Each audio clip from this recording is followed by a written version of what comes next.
Good evening, everyone. Welcome to the Norwood Planning Board. Today is Monday night, August 12th, 7 o'clock. We are in room 12 at the Town Hall. The first order of business is approval of the minutes from 7/8. Anything on that? No, it looks good to me. Looking for approval, a motion to approve. Second. Anything on that? Seeing none, put it to a vote. All those in favor? Aye. Opposed? Unanimous. Thank you. 7:05, first thing we have is a minor site plan approval, a sign for the Central Business District. I'm going to mispronounce this, so I'm going to say Mr. Tran or Miss Tran. Miss Tran. How do you pronounce your first name? My name is Ho Tran. Oh, okay. Come on up. We should, in our packet, have paperwork on this. Patrick, you want to give us the lowdown on what we're doing here? Yep. So it's an awning sign replacing the pretty as pink boutique sign that was there at 677A Washington Street. The sign is a black fabric with white vinyl lettering. The lettering, square footage of all the lettering comes out to about 21.73 square feet, which is in compliance with zoning bylaw section 6.2.16.2, which is under 30 square feet. So I recommend approval based upon that. It seems to just be replacing the existing area of the previous sign and putting up a new awning. So you're basically taking the old one down, putting up basically the same thing, just with your information on it, right? Yeah. Any questions from any of the members of the board? You're not gonna ask for eyelash extensions, huh? I could. Mrs. Holmwood. I was there today, the sign is, the awning's down, so you're just putting a new awning up on that rack that's there, correct? Yes. Okay. And the lights over top are staying? The lights over the top? The light under the top. Lights. The illumination above. Do you have lights above the sign currently, like gooseneck lighting? They're not gooseneck. They're not That's gooseneck, the it's old strap. one. That's the old one. So I don't know. Maybe. Okay. I don't know. That's one because. All right. So if they were there, they're staying, and nothing, yeah. Yeah. So the sign would be internally illuminated anyway, so whether they exist or Yeah, not. because the guy they do that. This is the old one. The owner before. Okay, So that's so they- why. Yeah, and So they- you I might think- use them, may not. They Yeah. probably Oh, left boy. it. I would assume they left it, but I would think so. Yeah. Jesus. Down but not out. You look like George Costanza when he walked into George Steinbrenner's office in Seinfeld after they thought he was in a car accident. I need a raise. That's right. I'm here. That's it for me, Mr. Chair. All right. We'll let Mr. Porro settle in, but everything else looks pretty straightforward. Any other questions on this one? no, it looks pretty I'll straightforward. entertain a motion to accept. So moved. Second? Second. Okay, anything else on the motion? Seeing none, we'll put it to a vote. All those in favor? Aye. Opposed? No, 4-0. And you'll just see Patrick will give you the information on how to proceed. So I'll write you an approval letter. You just take the approval letter to the building inspector to get the necessary permitting to put the sign up. All right. And then now, when I can get it to you tomorrow if you'd like. Tomorrow? So if you want to, I can either email it to you or I could send it to. I have it available for around your 2. email for the better. Email would be better. Mhm. Okay. You take my email. I think Oh, what's Just write going it on down. with the bread I lady? think I had it, but Her sign's up, but Lights are on the side, so they're working. We don't know, and I was That's the gonna bakery? contact all right. the owner So and I'll ask get that to So him it's 01. what- if 0, they're 1? moving in or Okay. what. All right. Sure. But Thank you so much. No Bye. problem. All right. Couple Thank you. Thank you so much. Have a good Good night. luck. Thanks. Thank you. Have a good night. Al, what happened? Now, make it a good story. I have two stories. I'm playing in an over 50 men's league soccer. Soccer? Soccer, yeah. I know, don't look like a soccer kid. But we were tied, coming up to the 60th minute. Pass to me, I leaped, kicked it, corner of the goal. I hit the ground, fractured my leg, just above the ankle, Was a scissors kick, right? with a scissors kick. Good job. Did you score? I scored. Okay. So they carried you off. That was Like Now, this, over their heads. Version 2 is If there's a stripper pole involved, we can't hear it. We're on TV. version running 2 to would meet a be. couple of guys for coffee. Started to rain. There's a manhole, one of those grates around a tree. Yeah. I hit it, went down. Now you pick the story you like. I like the used to soccer. tell the second story, but nobody Like the liked thing it. that, Oh the team boy. won in the end. Same thing. The fracture of the. Yeah. So When you get tibia better, or are they, fibia, whatever the outside bone is. when you get better, are they gonna up your pay? Your salary? For soccer. Just gonna up my pain. Same thing at the women's team. You will now be called Ronaldo. Ronaldo's dad. But thank you. Oh, that's too bad. All right, Al, we are moving on. We are into our 7:10 appointment, which is another minor site approval. Again, a sign in the Central Business District for Century 21. And this is gonna be at 629 Washington Street. And are you Luigi? No, I'm the, Sign guy. Sign guy, Andy. You're Andy, okay. Again, there's something in your packet on this. And Patrick, what are we doing? Yep. The sign is 2 feet by 6 feet, so it's 12 square feet. It's a 21st century. That's real Century estate. 21. Century 21. Come on. Oh man. Pay a big franchise fee for that. So the sign will be aluminum painted with the company's logos. The lettering is about 1/2 inch raised, painted aluminum. Other than that, it's about 12 square feet, so it's in compliance with our bylaw. I recommend approval. What is it replacing? There's You don't- nothing there now. Nothing there? No, so whoever was there before must have taken it down. It's people that were running the things down by Endicott Street, right? They had a temporary home there I don't for a know. while. I don't know. This is right up here, right up on Yeah. Yeah, next to Yeah. Farm the Aquatic. the. Yeah, right on. Next to Yeah. the church. Yeah, right by Common Cafe, right in Yeah. that strip, yeah. Yeah. So it meets all the regulations, it meets everything? Yeah, pretty basic. Okay, any questions? Mrs. Homewood? Any lighting? There's just a fixture that's up there, you can see it now. Yeah, what is That's that? staying. It's probably an LED light. Is that an existing fixture? Yeah, it's up there, you can see it in the picture Yeah. now. Like one little down light? Yeah. That'll light up about a third of the sign. Okay, that's it. And we're all within, six raised lettering. What is the lettering made out of? Gonna be 1/2 inch aluminum, painted aluminum. Okay. Okay, that's it for me, Mr. Chair. Any questions? Looking for a motion? No other questions? Good. I'm looking for a Looks motion. good to me. Motion to accept the sign as presented? Second.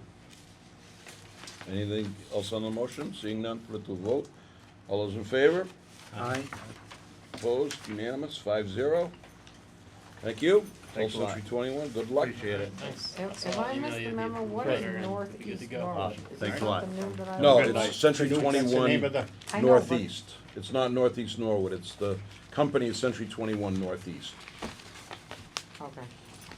okay, I thought maybe we had a new name for a No, area not of town yet. and- We're and I working didn't on get the it. memo. Beach Street. Beach Street, there you that's go. northeast. Okay, moving right along, 7:15. Boston Skating Club, Lace them up. lace them up. Boy, we're going to town down I there. think you get me today. None of my expensive No. representation is We here. don't have to pay all those lawyers. I'm gonna look for a refund. So this is just a follow-up on the parking agreements. Yes. And we have gotten a memorandum of understanding and from one, so Paul, why don't you just tell us where we're at here, and then So- if we have any questions, we'll go. We met, good evening, Doug, how are you? Good. How you doing? All right, I think we met back in April and May to get an update on the status of the skating clubs securing locations for off-site parking during the 5 or 6 times a year that they're gonna have special events where they project they will exceed the 400 spaces that will be on their, at their new location.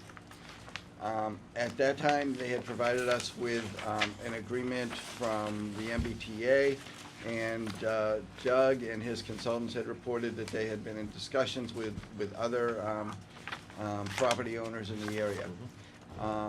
We asked them to come back in a few months and update us, and to hopefully come back with some signed agreements. And the good news is that we have received a signed agreement from the abutting property owner, National Development, and we received a revised agreement from the MBTA that addressed some of my concerns that they had from the first one that they got.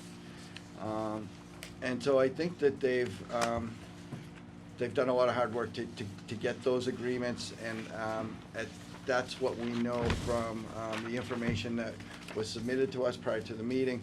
The board has copies of those 2 agreements, and you should have a letter from Doug dated July 31st.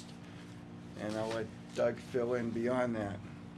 So we've also signed the special event parking agreement with the town, and then submitted our draft prototype parking plan with Tony. And that's now waiting for his review and comments. Does he think it's complete? Have we covered all the bases? I think that's what this is here. Yep. And then we also have positive feedback from the UPS distribution facility to do a parking deal. So they have an email with our proposed terms, and now it's just getting them to respond.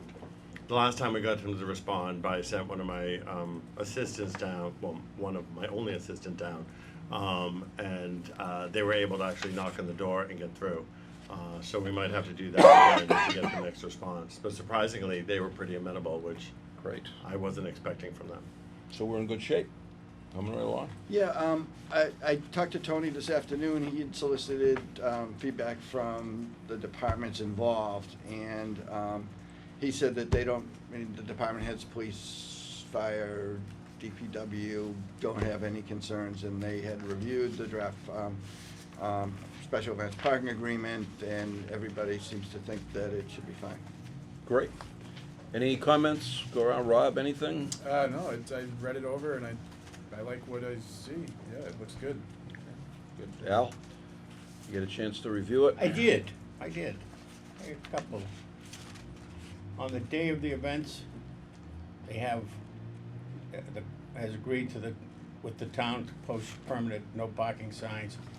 Is that shown in any plans yet? Or have I you don't not believe agreed? so. We've agreed to. We think it's a good idea. I think we're also gonna ask this late breaking if we can put street banners on those same signs. But yeah, we're making it part of our budgeting and our site and civil. I just don't think we've proceeded to that point yet of coming up with a plan. I think we asked Tony how frequently they thought the sign should be, the distance apart, and we're waiting just to hear back on that. So those are temporary, you're just gonna put them out? No, actually, I think we're talking about permanent. Permanent, yeah, that's what it parking says. signs. Oh, okay. Yeah. So I think that would. That actually On will make it part of the University? capital cost of building So the they're not facility. parking out on the street on University On Avenue. University, yeah, okay. I think the DPW or police would have some say on how Yeah. far to put them away. I mean, it was Tony's idea, and we thought it was a good one, and much easier than doing temporary signs. Yeah, Good. probably like every 50 feet or something like that. Whatever they want. Good. Well, I'm glad that's, anything else, Al, on that? Oh, you still, oh, you got more questions. On the satellite parking, Yes. I'm a little confused, not really totally confused, but on that satellite parking, the club will use the public parking option at the Route 128 MBTA Amtrak station as the foundation of its satellite parking options. That's your number one choice. As the foundation, I'm assuming that's what you meant, is your No, number what one. I actually meant by that is it's the safety. So the number one choice will be directly with National UPS. Amusements. I'll always go to National Amusements first. Even though we pay for that, we maybe will have the spectators pay for it. That's the number one choice. But if that doesn't happen for an event, or if it falls through, the foundation is, we know we can go to the Route 128 station. Okay. It's public Fallback. parking, yeah, it's the fallback. The fallback So plan. yeah, I use foundation knowing like, we know we can go there. Yeah, okay. And I was, like I say, I just don't picture your patrons taking the train to Norwood or Boston or from there and then hopping on a shuttle bus. No, So- but I do picture them driving and parking there and hopping on a shuttle bus. And it's all, I mean, the good news is we're not gonna be changing behavior, we're gonna be initiating behavior for the first time. Okay. And I believe that was it. Is this Homewood? You have your own club buses? No, we do not. We use Academy Transportation, which is a pretty big bus company, covers the whole East Coast. Oh, And okay. they own, I think I tried to make a point, they own the majority of their vehicles, which in transportation is important because it means you can get the type of vehicle you need and as many of them as you need without a long lead time. And these are nice motor coaches. Yeah, Okay. they're really nice. So Academy isn't your Academy, No, yeah, no, it's not Okay. our Academy, no, I was a they're, little confused, I'm easily confused. they've just made a lot of money from us. Okay.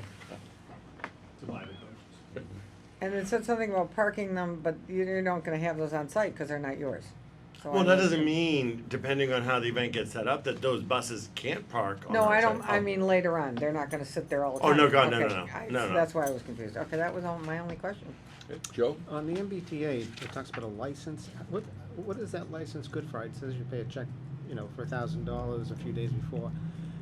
Is that just for each event, or is that? Or you can do it by the year, and Tom, you can correct me if I'm wrong, because Dan did that deal, but I think as you submit your application, you pay $1,000 when you submit it. If you're smart, you do it for the year and not by event, or you have to submit $1,000 each Another time. 1,000. Right, so we'll do that for the whole season, to advise them of what events are coming up, and we know our events, like the 2021 year is starting to fall into place, I'm bidding for those events now. And we're just looking at one event in December of 2020, which would be the Gala Grand Opening. Yeah. And then the You'll competition. be invited, I Yeah. think you said that. You will all be invited. Yeah. I would love if you all You came. may be on skating, you may be the. Are there sequins involved? Cause I'm There's in. always secrets involved. And a tutu. Well, you don't have to worry, because the MBTA doesn't need the money. Yeah. Yeah. So get it while it's $1,000 and Right. not 20 grand. But my point is, we'll know our whole 2021 schedule pretty soon. So we work for these events, you have to bid well in advance. So that's how far out we're working. And just as a side note, because part of our deal with you guys is we're gonna provide hotel rooms with Norwood. I have never had such a hard time getting a hotel to give us hotel rooms for an event. Really? And there's one hotel that I'm thinking of bringing to Tony because this is tax revenue for you guys. And they have like 250 rooms and they'll only commit 50 rooms to us, which is crazy. Small amount of rooms. So Yeah. Bonnet Norwood Night hotels are Sheraton, tough. Yeah. Why? Right. because they use them for internal. Okay. That's part of Factory Mutual. Oh, yeah, Got they're it. constantly bringing people into the Yeah, conference. my training. vision Yeah, of again, the for suburban training. hotels has been completely changed. Our first event, we've got 25 hotels lined up to get the 1,500 rooms. And every Norwood hotel is included, but we would love to give them more business because it's so convenient. I to mean, have I a would Norwood think if you hotel. went to Hampton Inn and said, look at it, in 2020, we're gonna fill you. They'd in. love it for their business plan. Yeah. I Well, mean, especially in January, our first Yeah. event is between AFC championships and the Super Bowl, so it's a guaranteed safe date. People I've could never dress- had a hotel they- not jump at a January event. They could skate across across the golf course right to your place. And I am begging for rooms, so the hotels I think are doing pretty good. There's a But nice anyhow, B&B that's how on far Beach- out we're Beach bidding. Street, isn't Okay. there? Exactly. Yeah, there's a All right. B&B on Beach Street. Anything else, Joe? Is your first one December 2020? Yeah, that's the Gala Grand Opening. Okay. That'll probably be the first weekend, and that's gonna benefit the Scott Hamilton Cares Foundation. That was a big thrill meeting him. He'll be back. Joe? Just to recap Yeah. on the numbers, how they add up, as you, like you said, you get your first choice is the guy next door, the people next door, and then you'll go to the T.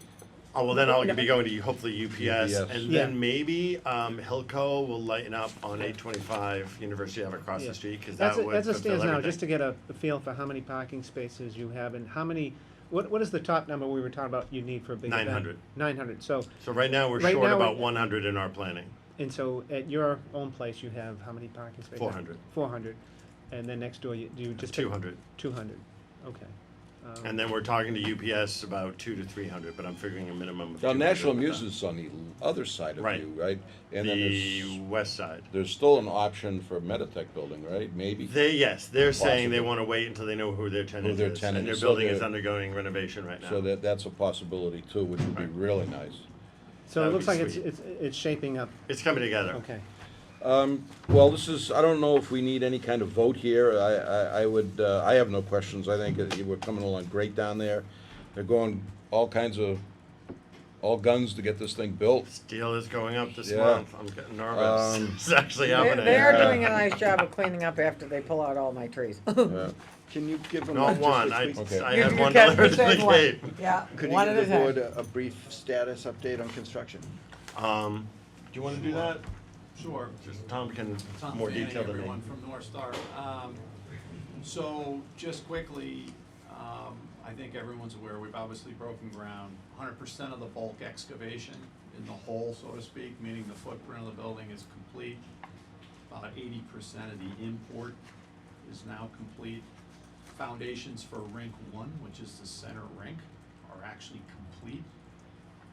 Building is fully fabricated from a steel perspective, and we're gonna start, steel will be arriving on site in the next couple weeks, they'll start to shake it out. So it is moving along, job's about 80% bought out, we're on budget, we're on schedule.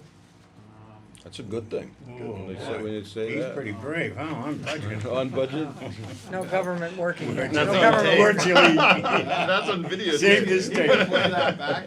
Yeah. We had a great meeting with Jack, I don't know if you wanna talk. Oh yeah, so Jack at Norwood Community Media. Thank you. Jack Tolman. Coleman. Yeah, Great he's guy. a pretty He's a dynamic. great guy. A actually. very interesting guy. If you have any old stereo equipment from the '70s, he collects it. So. But he gave look me a in your tour of the basement. studio in the high school, which Oh, it's fascinating.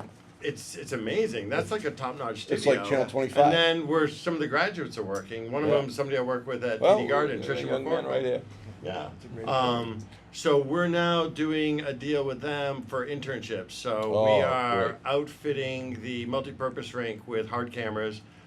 We're donating a space that they'll be able to outfit in a permanent media room for them where they can have their own equipment and controls. And we're doing a patch panel at the rear of the building so that their live truck can also come. And then we'll have an intern program for our annual ice show where the interns can come in and tape that and produce an edited final version of it. And then other things along the way. And then he offered kindly for me to interview our project manager on a monthly basis that they'll broadcast. And that's something that we can also use on our website to promote. He's that's phenomenal. I'm pretty excited Jack's about it. a great guy to work with. They have that high school, that It's slick. media program that they've developed that they're under Jack. I'm not, taking a second of time here. Is phenomenal, and he's had graduates go on Bravo TV. and have gotten jobs and national awards. and big time. It's a real-time professional program. It's really impressive. He's done a great job. I'm glad that you're doing that. So anyway, going back to what I don't want to keep you guys here. Want to shut the meter Uh, off. yeah, shut the He meter saw off. him hit it as he walked in. I'm flat feet, That's right. That's right. doesn't help. Silly man. Get travel time. So I think that that we're all in agreement that we're coming a long way. And Paul, do you see a reason to invite these gentlemen back other than A progress. a progress update if needed? I mean, Yeah, it's nice to get a progress update. but I mean, it doesn't have to be. If, It can wait. I'll keep for you a while. posted Yeah. on Send me any UPS and the additional- next deal. Yeah, and then if Anything something that comes up with- that needs our attention, Okay. obviously, but But we're happy to come in and give updates. yeah, great. We're Tom's glad on to a have flat you in. fee. Yeah. We You're want a Tom here every volunteer. Yeah, second you're- Monday. you're, Make it twice a month. Yeah, I come back in January or February this winter. Yeah. So it's Yeah, going on. That sounds great. Well, great. I'm glad you guys are going good and Yeah. on budget, on time. That's the Shoveling snow off the roof. yeah. Do you work all the way through the winter? Yes. Oh, yeah. Yeah, we're Oh, paying yeah. for winter If they can- conditions. Yeah, if they can work. You can June bring them in? 2020, the end of June 2020 is the opening, so it'll be a June soft opening. 2020, a soft opening. A soft opening, so we'll have a summer session there. get our feet underneath us, and then be planning for the Yeah, because the you gala. guys go all summer, right? You just- Summer is busier than the rest of the year because the kids are out of school. So we're going 5 a.m. to about 8 p.m. during the summer. And Norwood Hockey is going to use one of the. So Norwood High School, we're committed with. And then I just reached out actually today, coincidentally, to Tara to reestablish, I think, what I hope to be a new relationship with the Nuggets, just because. Oh, okay. Oh, yeah, Billy Norman, get a hold of Billy, president of Norwood Nuggets, he'll help you out. I don't think he is. It's Is he? Tara now. Oh, is it? Maybe he may Yeah. have stepped down. And they're getting like one of the side ices, not the center. They're getting, yeah, we have Yeah. one sheet that's outfitted for hockey. Okay. So they're getting ice time within that, and the question is how much of that ice time? The center ice is for you on the Sequence. gala. That's gonna have an overhead display so we can broadcast. You and Tamaguchi there, or whatever her name was. Yamaguchi. Yamaguchi. See, he's got. Actually, you're pretty good. So there's actually a big invitation list for the December gala. So Peggy Fleming, Christy Yamaguchi, Brian Boitano, Tenley, of course, I think will be back. We're starting an initiative to name the performance center after Tenley.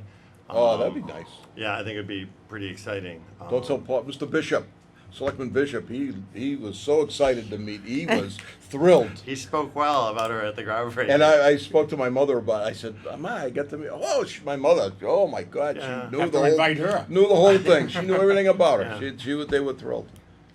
Okay, that's All right. great. Good, So very guys, exciting. Thank you. I You know need we're anything just, else? we're just talking I think here, we're good and- right now, yes? I we're just good. to thank you for your All right. continued support. Good, no, we're thrilled. All right. Thank you very much, Thanks for guys. coming in. Enjoy the rest of Thanks your for summer. coming in. Yeah. Take it easy, Tom. Okay, so we have a discussion on Regal Lofts, which is scheduled for 7:45. Could we But sneak I this don't out? know if they are here now. I I did still see saw them. Mr. Is- Lebrowskis go I saw by, him. No? and Mr. Duffy, I saw them both go that way. Unless we could do is, Sneak in. Mr. Hirschman here? Yes. All right, why don't we do Mr. Hirschman, because he's here and Pat, We got time. Patrick, We got time, yeah. we're gonna talk to Mr. Hirschman first. He's here and we don't need him to Hang around. hang around and And then the Come on up. 7:45 goes. come on up, and then we'll be right on time, which is rare for a planning board meeting.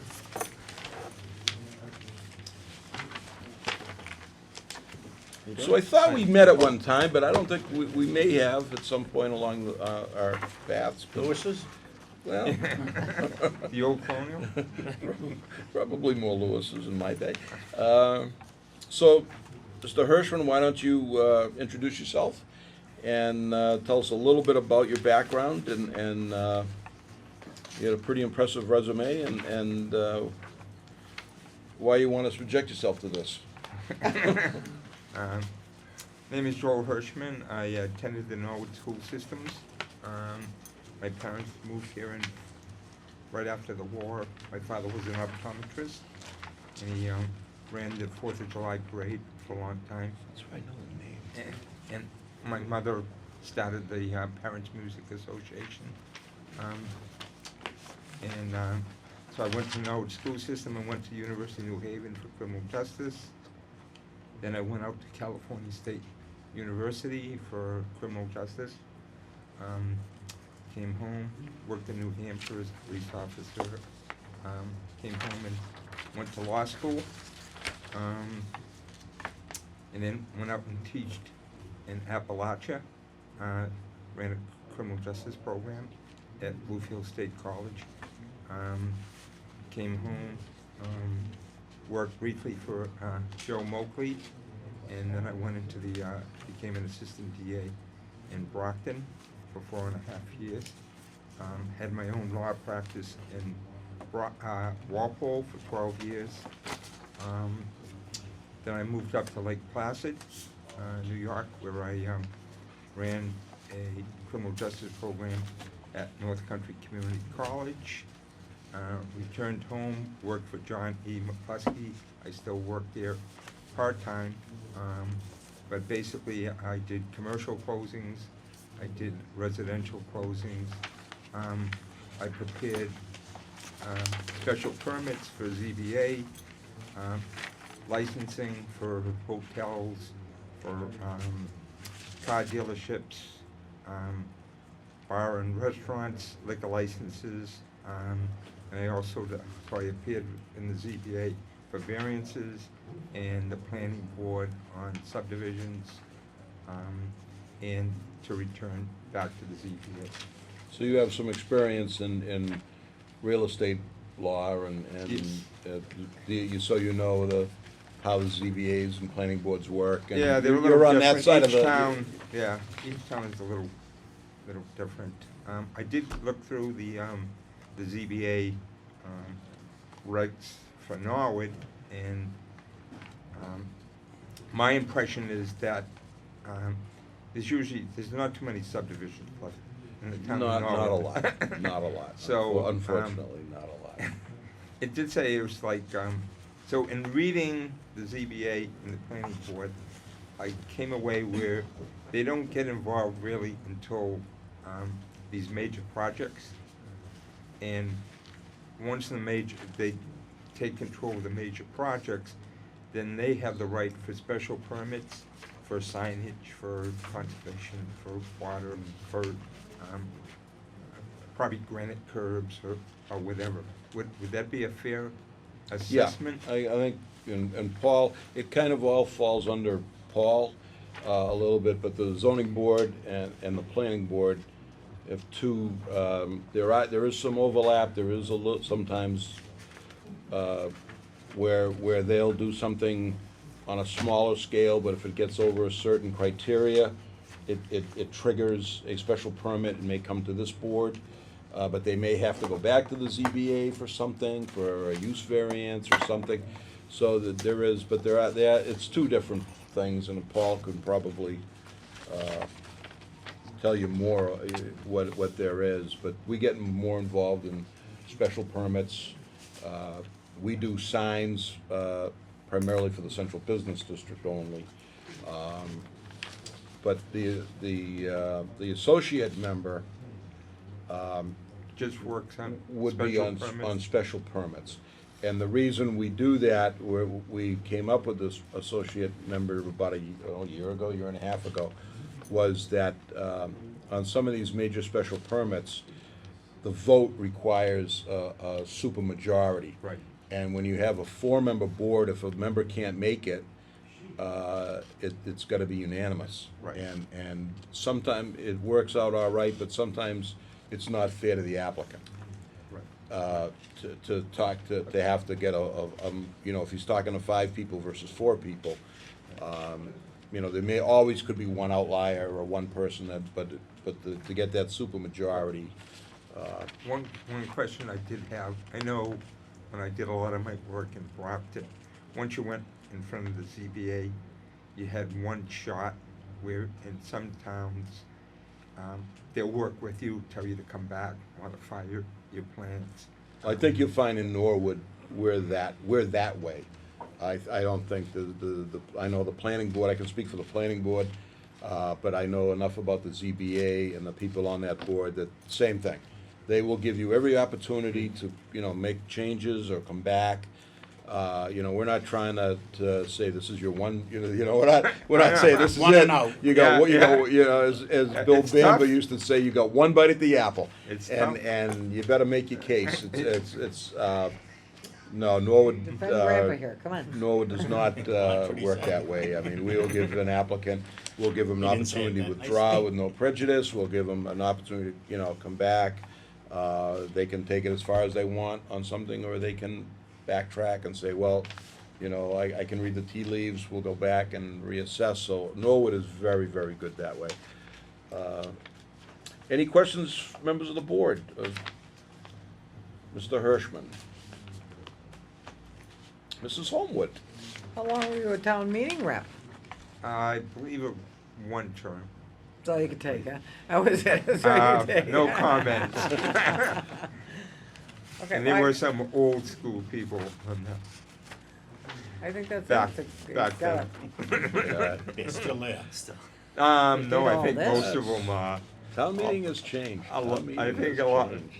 the ones that I noticed, I think are no longer with us. It was a long time ago that,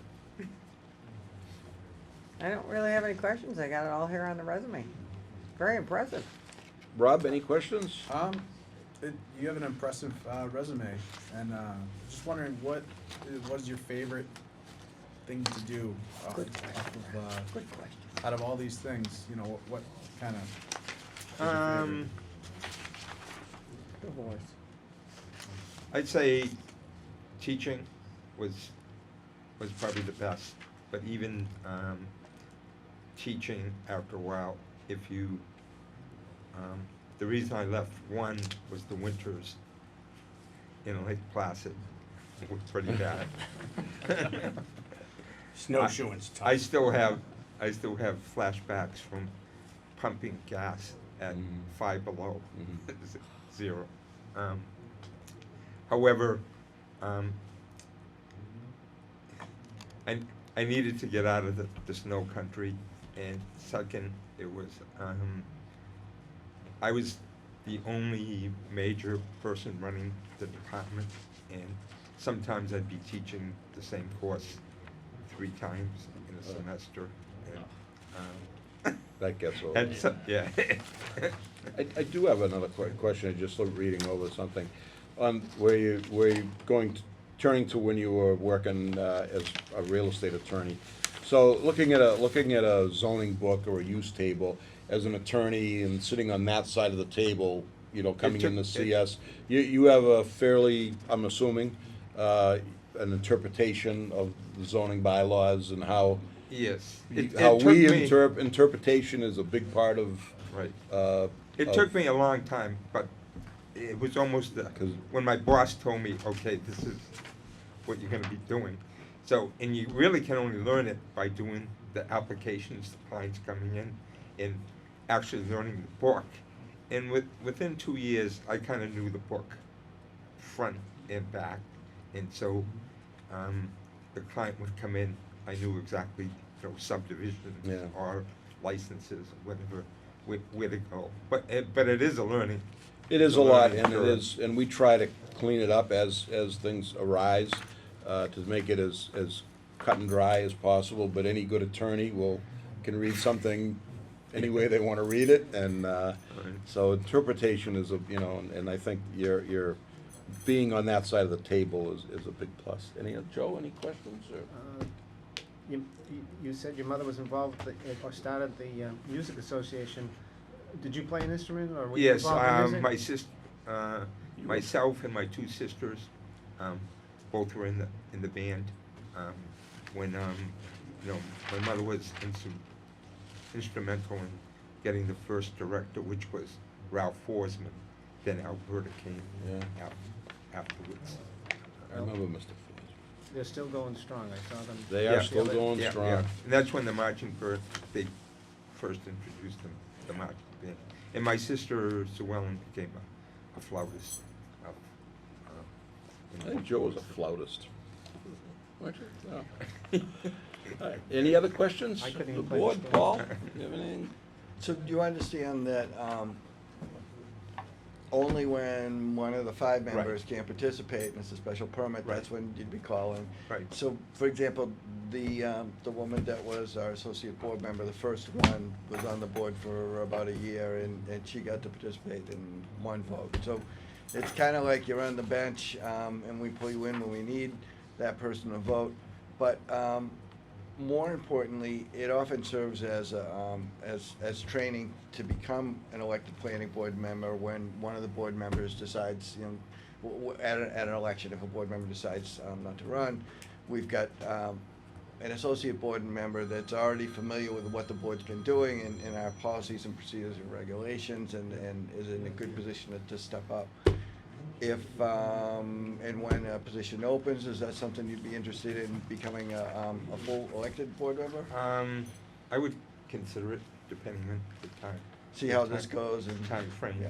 and, well, I'm a little older now. Well, if there's no other questions, I think, very good resume. We do have, actually, luckily, and to the town's benefit, we have 4 applicants, and we're gonna sit down in fairness to all 4 and talk to them, and then, after we get to interview all four. The board will deliberate and make a recommendation. So at that time, Okay. we'll find out, but I appreciate you coming in. Thank Thank you. you for your interest. Yep, Stand by the phone. thank you. Nice to meet you all. Yeah, thank you. Thank you very much. Okay. Now we are ready for 8:45. Regal, no more Regal Press, it's Regal Lofts. Pardon moi? Really? Yeah, Regal Lofts. Oh, wow. It'll always be Regal Press. Good evening. How are you? Hi, how are you? How are you, sir? Good to see How you. are you? Nice to see you. With Mr. Grabowski coming in in 1 second. Oh, boy. That's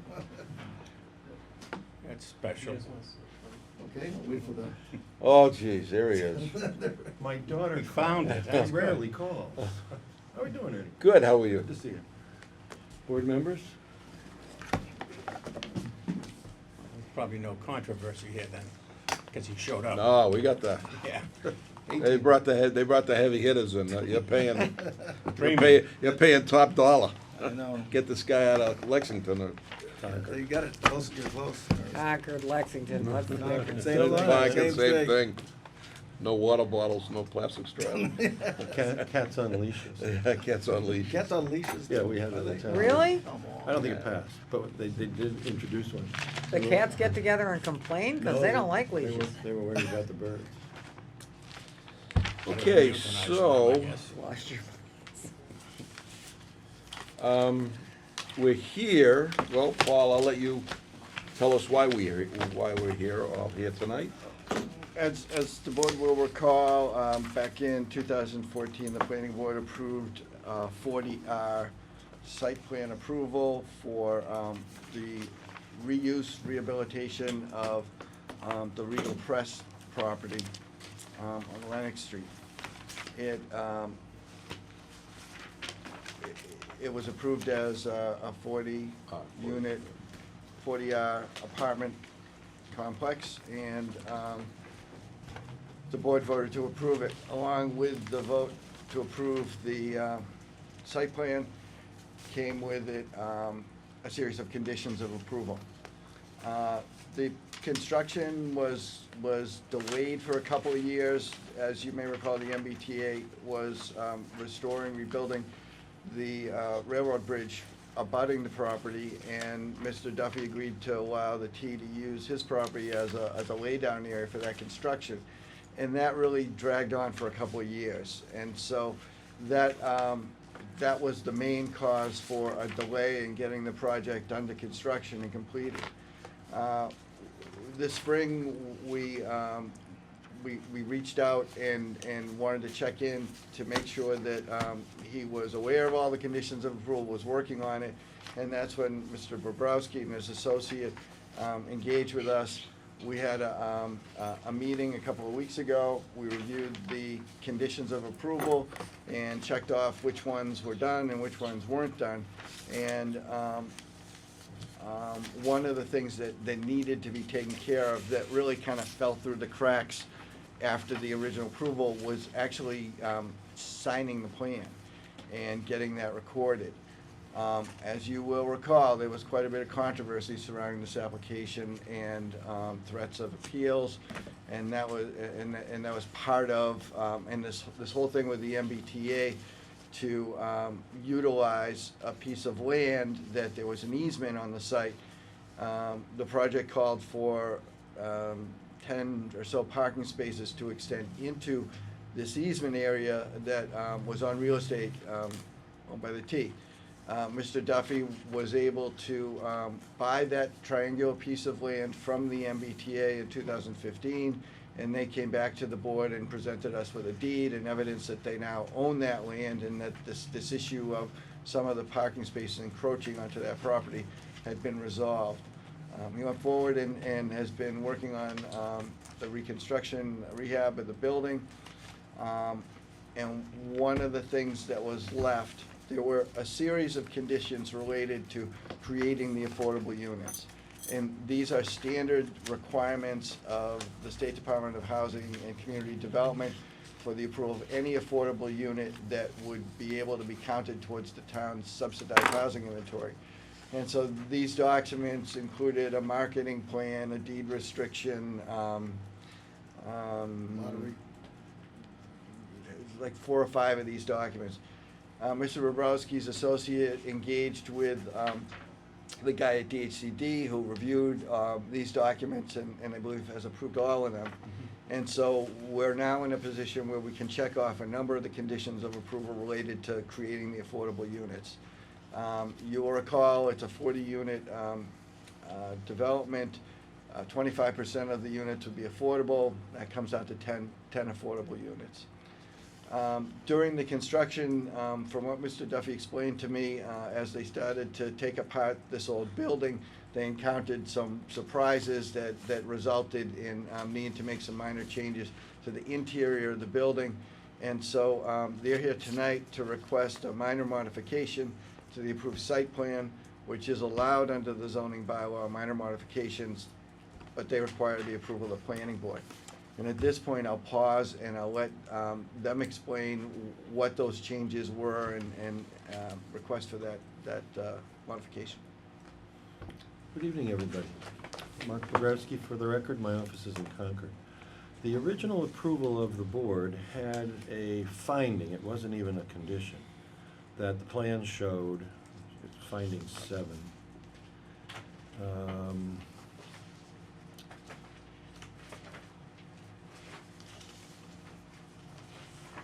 I think the original one called for roughly half, 23 one-bedrooms and 17 studios.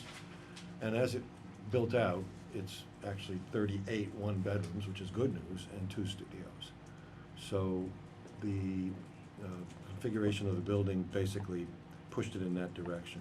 So we've asked if, in a letter that Chris drafted, my associate, and sent dated the 8th, to substitute in finding 5, the following language. Of the 40 total proposed units, 38 of the units will have 1 bedroom and 2 of the units will be studio/lofts.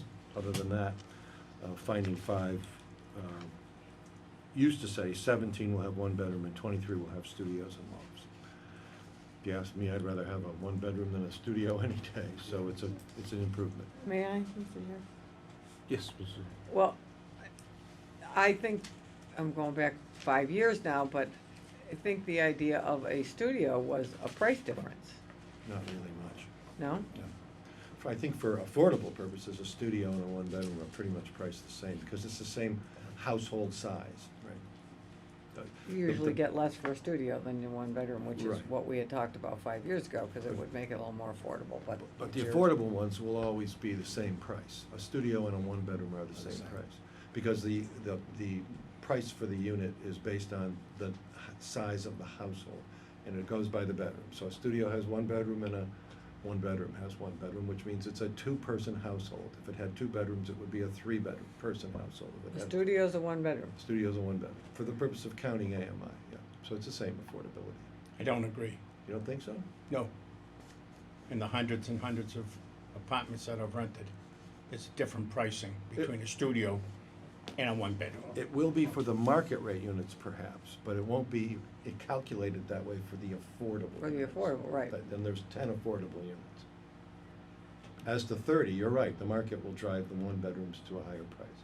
But as to the affordable units, 10 of them, it'll be the same price. Right, I wasn't, that was my question, because we wanted to get not affordable in the, just affordable for the young people that wanted to stay in town, which was what made the studio option attractive. I'm not completely opposed to it, but that was kind of one of the, you know, I wanted to keep the building, I think the building looks great. It But does one look of the great. thing was, studios are cheaper, not from the affordable state standpoint, but, you know, kids can get in and start a little sooner, but the building wouldn't allow it, so we've gone to 1 bedrooms. And square footage on the 2 lofts is what? The studio units, Bill? The Do you studio remember? units are, they have to be, they're required by the state to be a minimum of square footage.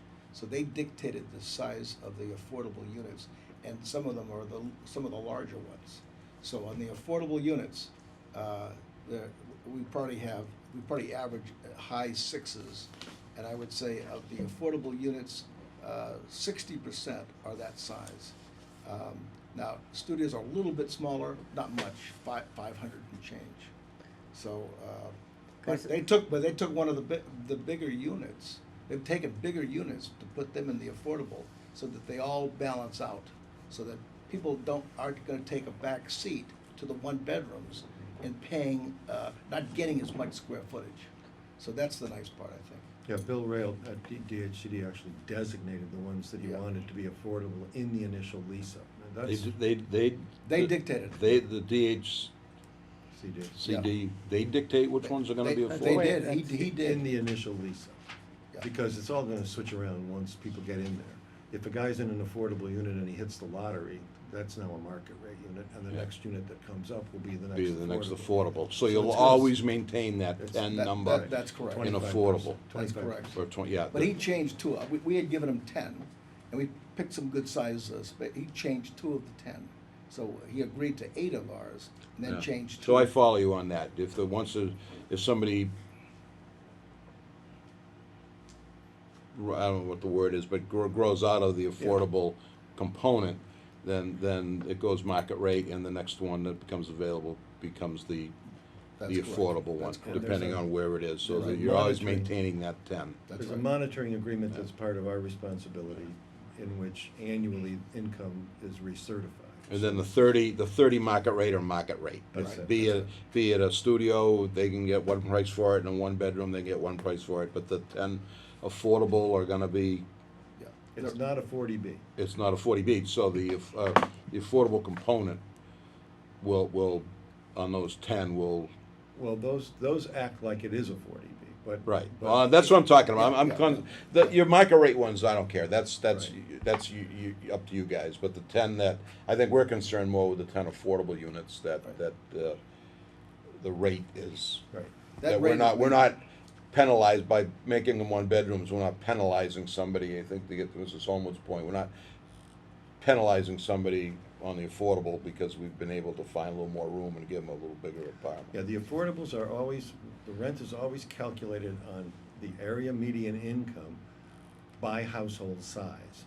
So a one-bedroom or a studio, which has one sleeping area, is always a two-person household for AMI calculation. A two-bedroom is always a three-person household. Then the income statistics go up. I understand all that. That wasn't, initially, 5 years ago, was not, that's your problem with the state. Yeah. Okay, we wanted for our count, our 10%. Yeah, and they all count. But one of the things that I found attractive about this development was kids want to have something that they can afford on their next step, which was how I got behind adding more units to our already overdense, because we take it on the chin when we walk out of this room. So the 10%, that's a whole state thing, Yeah, okay? I yeah. could get on my soapbox and stay there for 7 hours, but how much are the units for the people that aren't in the affordable pot? So you're getting 14 for affordable, what are you getting for regular folk? Same price? I think it's a little bit, it's more. It's more for the regular folks. It's more money. Do you know what the difference will be for a market rate one-bedroom versus a market rate studio? I don't think there is any difference.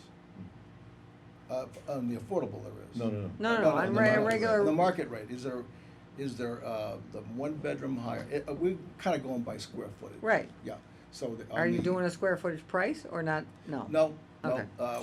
We're kind of Not going. the city. Yeah, we're kind of going with what the market. Will bear.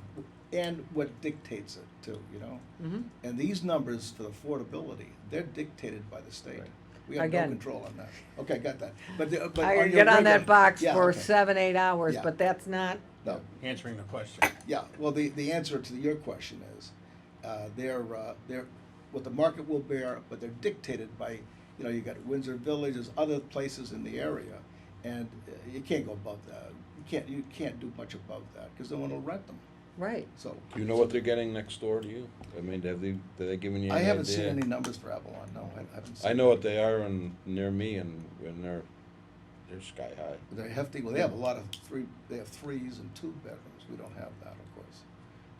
I don't know the numbers there. I should Location know. is everything. I mean, the Canton Avalon and the Randolph Canton the Randolph Avalon or Chicken Jowl, and the prices are pretty different. Yeah, the one in Newton is pretty high.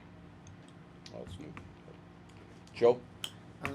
The change in the different types from, you know, you have fewer studios and more one-bedroom, that actually seems kind of fortunate if that, you know, you want to get as much out of it as you want. Was that, it seemed pretty fortunate in some sense, and is it that you had someone come in and actually look at it and come up with a better plan that would allow for this? Is You that? know what happened?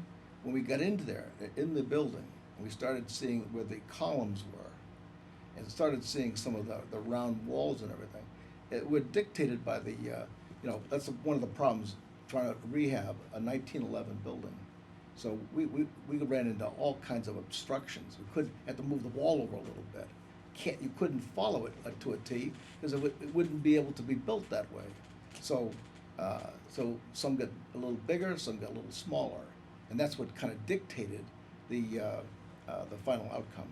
I took a walk through there the other day, and first of all, it looks great, but it's kind of got an Escher-like quality to it. You know, the guy who does all this weird shaped buildings stacked on one another. So you're going from the kitchen, and then you go down a narrow hallway, which has like an angle in it, and then it opens up into a living room / bedroom, just because that's the way the space. So there's one long apartment that actually probably goes, I don't know, 50, 60 feet. It's a from long, front it's to long, back. that's like a bowling alley. And it kind of tightens in with a little pinch point, And and then then you opens. get into the bedroom. Yeah. Now, What's the, Continue, Joe. yeah, I was gonna ask, go ahead. This will not, because it's a studio or a one-bedroom, there is no parking change here at all, correct? no, So the parking, we don't have to even talk about it. Nothing. It's the same as the on the 40 plan and, 40 spots, 40 apartments. okay, It was so always that's, we don't even have to talk, that's the same, okay. And there are spaces available across the street? We have 19 additional spaces, which we have a 20-year lease. That lease you have a copy of. And we're already, I think, probably 5+ years into that lease. So that's available to the folks as they need it. Of course, we also have, 1,500 car parking space behind the building too. So if everyone wants to bring 10 people over, they can, you know, I don't see that happening, but you got a lot of parking everywhere. So there was a condition that we had to just, it wasn't necessarily put it in the lease, but it said that we had to inform the tenants that parking was available across the street if they want it. Notify all tenants in writing that there are additional parking spaces at 89 Lennox. So I think we prepared an addendum to the draft lease, and that will be handed to people when they sign the paperwork to move in. Whose big container is in the back? Is that the MBTA's, that big metal container? Trailer-sized container? Yeah, that would be the MBTA. We don't have anything in the back that I know of. There's a demolition box in the front north parking lot now. We don't have anything in the back. They've had that there for many months. That big gray thing? That's Yeah, that's not theirs? ours. They may be Okay. using that to store stuff for the solar, Exactly, yeah. using yeah, it as a yeah. warehouse. We've had that there for a long time. Yeah, I didn't know if it was yours or No, theirs. And no. the little fence that's there, is that for garbage cans? Yes, that is to put the dumpster inside of. Okay. So we can just close that off. And we'd like to move it over a couple of feet if possible, because it's close to the hydrant, and we don't wanna get in the way of the hydrant.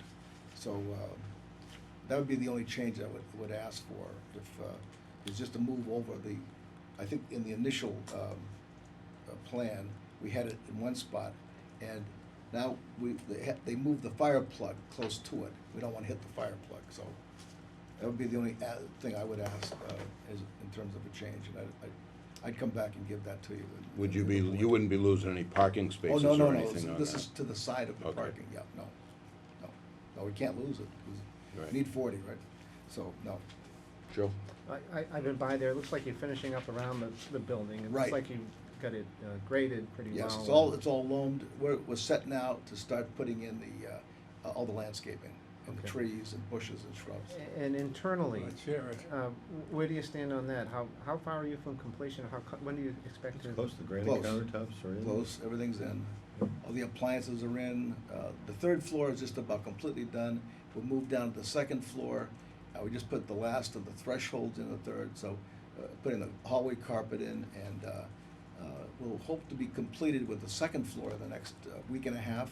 And then we go right to the first floor and get that done.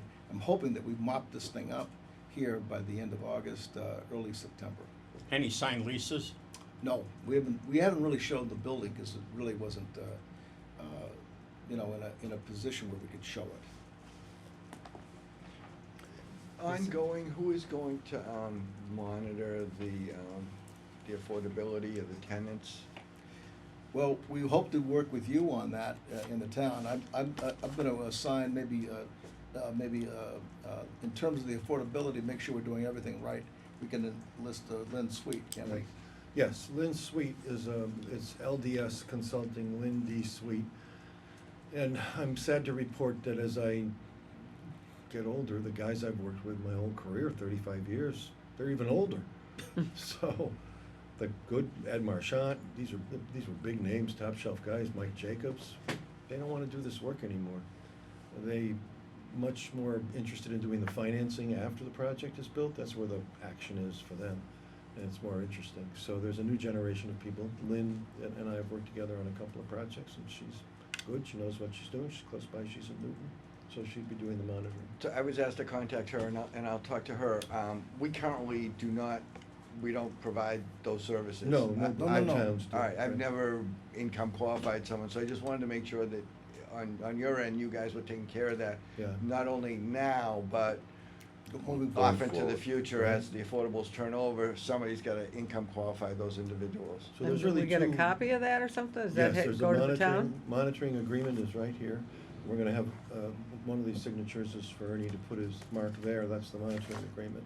Let me walk you through the paperwork. So this is, not like, in 40B, you have standardized forms with Mass Housing or with DHCD if it's a LIP or Mass Housing Partnership Fund. Believe it or not, we invented the affordable housing restriction right here on the church. Yeah. On, when the first one came through, that was the St. first one Peter's. ever. That's right. St. George. St. Peter's. The first 40 in the state. Yeah, Mhm. yeah. Was it St. George? Yeah, St. George, yeah. And so I drafted the first ones Yeah. and the lawyers at DHCD approved it. I took the 40B thing and I cut all the junk out of it and I just made it a basic affordable housing restriction. And so they've tweaked it all along.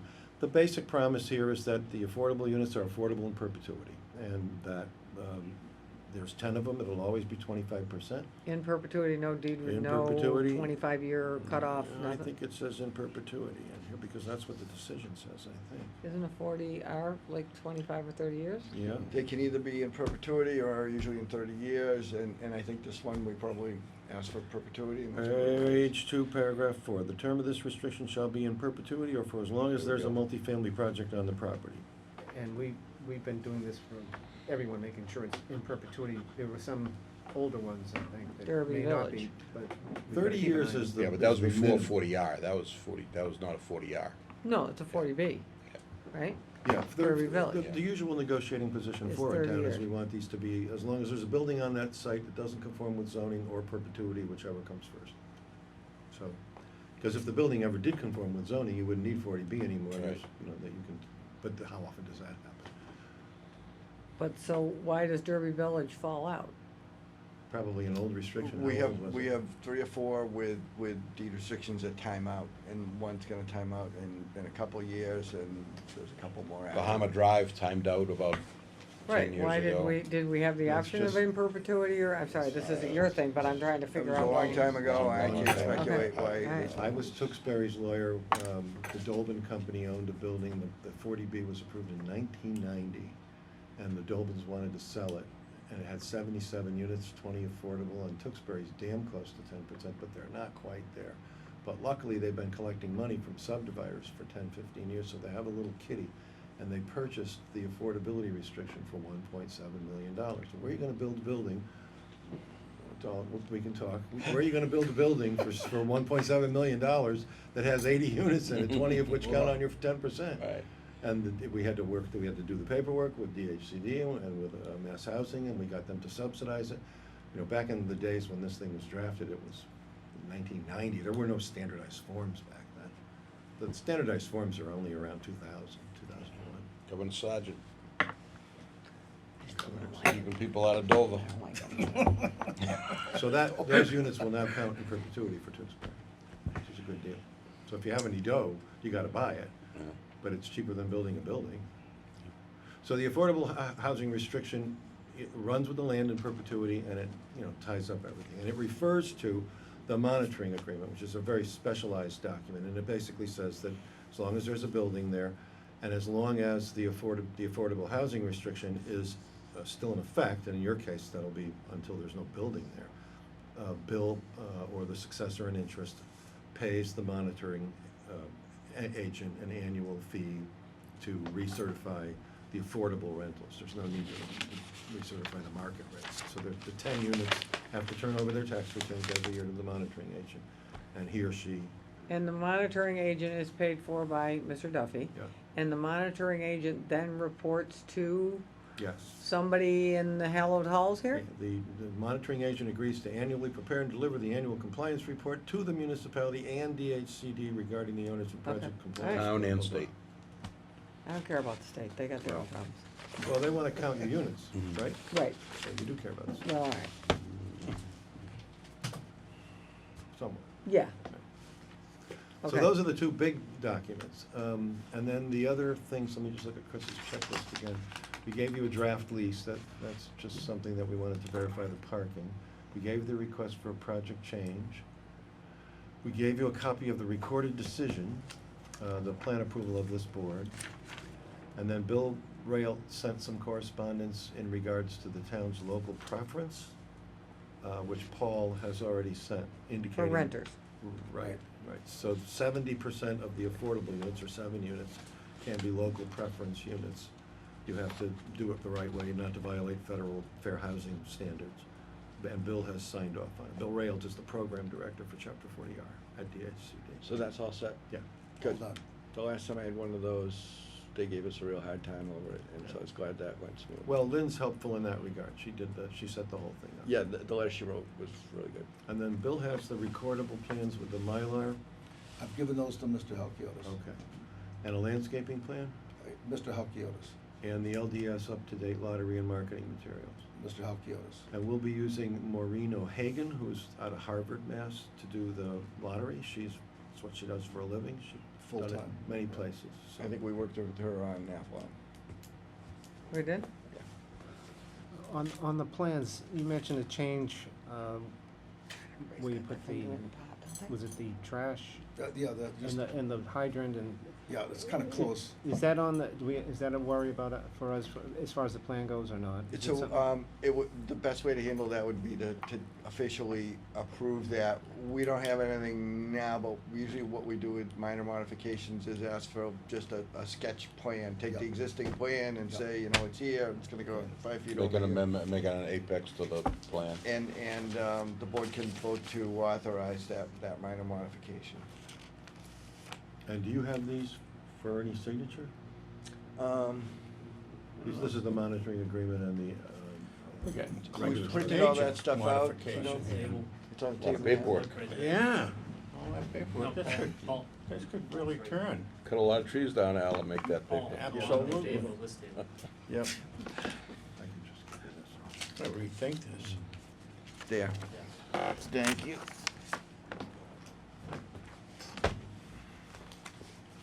Does that have Bill's original signature on it?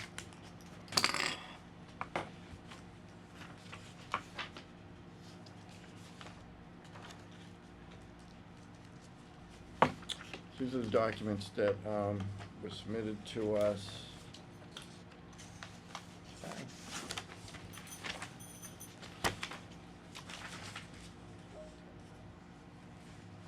So for a marketing plan, Yeah, that would be, Restriction. that's O'Hagan stuff.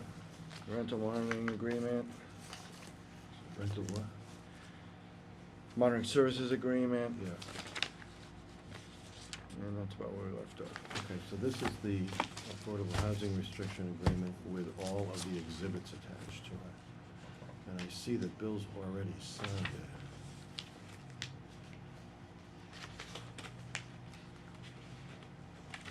And if the board would move to authorize Ernie to sign it, I think it has to be signed in front of a notary. And I'm not a notary. I have enough complications. You would know that? No, so that's, Yeah, it's like a photocopy. so that's what I have. You're a notary? You got a I don't- stamp? I don't have it with me. And you can't notarize something that you are signing? Well, it would be him signing, okay. Yeah. You I notarize can and send stamp Chris it down later. there. I think Chris is a notary. If we need to send him down here, I'm more than happy to do that. So if we just want Ernie to do this, we would have to, just arrange for a time when Ernie and a notary are available. We Yeah. can- And Do you- we Joe's can- a notary. You must have He's a notary. someone in the building? No? Yeah, I'm sure the there's a clerk- couple of people, Clerk's the clerk office. and, up in the, selectmen's office. Very good. Yeah, he doesn't have his either.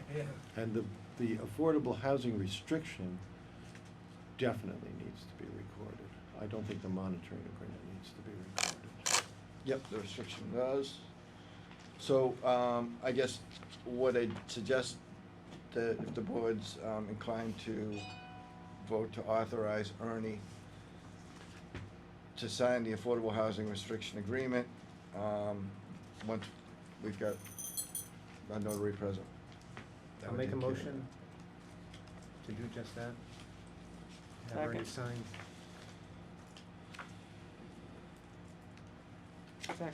Second, anything else on the motion? Seeing none, put to a vote? You're not getting lunch or anything. No.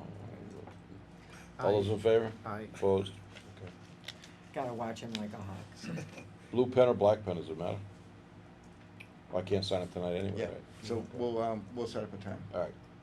Okay, so I don't need to leave It it. doesn't matter, right? Well, I have this Oh, one you that's do? already I was a notary signed, for but years. it's, I could never do Same as that. what I I have. use Okay. blue pen, Yeah. right? Oh, you Okay. might as well keep them, because I've got copies too. okay. Because the copy is I've black. got some more plans coming for you tomorrow. You wanted the paper version of the Mylar, Yep, the 2234, the architect size, right? yep. Yeah, And so- do you have everything that I referred to earlier, the recorded plan approval, Yes. the apartment lease standard form, the request for project change, I think that's that letter. So why don't we take care of that next? Yeah, okay. So under the draft of the plan, or the 40R zoning bylaw, there's at the very end, it says changes after issuance of permit. And there's a minor change which is approved by the planning board at a regular meeting, posted like this one tonight, and a major change, and a major change requires a public hearing. So we would urge you to approve the change in the finding from 23 studios and 17 one-bedrooms to 38 one-bedrooms and 2 studios, and treat that as a minor change. And then what we would probably do is record that with reference to the original recording, so that there's a paper trail of the change in the finding. And as well, that's now in the plan set, right? The architect changed the sheet that shows the floor spaces. That's correct, and that was, Which were labeled 17 studios and 23 one-bedrooms, and now everyone is clearly labeled bedroom or studio. Now, that one, that plan, is that part of our plans, or is that something that just goes to Mark Schubert, the floor plan? That just goes to me. Yeah, that's a Yeah. building inspector Yeah. thing, that, I mean, nothing to do with us. Can I? Yes. may I want to approve it and move on with it, but I don't see going from 17 studios to making them all one-bedrooms as minor. I'm not gonna belabor the point, but I was really in favor of studios to keep the rents down. But I don't see that as minor. Horse is already out of the barn, bell's already rung, whatever you wanna, so, Cliche it. hmm? I said whatever you wanna cliche it. However you wanna cliche it, so I'm just, I don't Going on think you record. I don't think you come up with any more. I could probably come up with more, but you're all rolling your eyes already, so I'm gonna No, move we're on. not. No. That's why I said, this is getting to be close to it. Major. The only reason I would go, but not call it a major and not have another public hearing and all that is, the footprint of the building hasn't changed, we're Right, not right. expanding, and the parking hasn't changed. Right. So it's basically, everything that's happening is internal. No, I agree with you, Within I the just, building. you Yep. know, one bedrooms are nice, and we got the same No, amount of I units, and I like the building, and I think you did a nice job, and I'd like to see it And I promised you, I wasn't gonna desert this project. I You know said, you "You're not did." gonna leave this project, Mr. Duffy, right? And I did not, I said, I will not You leave it. did not, and then when I heard in the interim that you were trying to, I lost your phone number somehow, But and you you're in wouldn't that answer deep, me. you know what you bailed I you out. called your phone number. I can That's only the truth. speak to the town's He was lawyer. in hiding. He was hiding. It's I probably at the somehow bottom of the lost your Grand phone Canyon number. I can only speak to the town's lawyer. I was hunting him down. So what we're He looking couldn't for find then your guy. is, we're gonna take a vote on,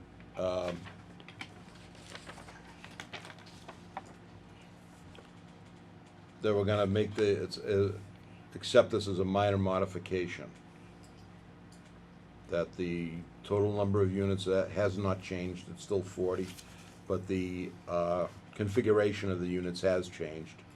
And there are now 38 one-bedroom units and 2 studio lofts versus the original 1723. So that's what we're looking for a motion on. So moved. Okay, anybody a second on that? Second. Okay, any discussion on the motion? I agree with what you had said as far as, the building is, the footprint's the same, the parking's the same. I don't see a problem, calling that a minor change. And, the conditions under which they, were working, trying to save the building, they had some unusual things that they found which made them, which made it come out the way it did because of the different posts in the way and so on and so forth. So I think they did the best that, with what they had, and I think it's minor.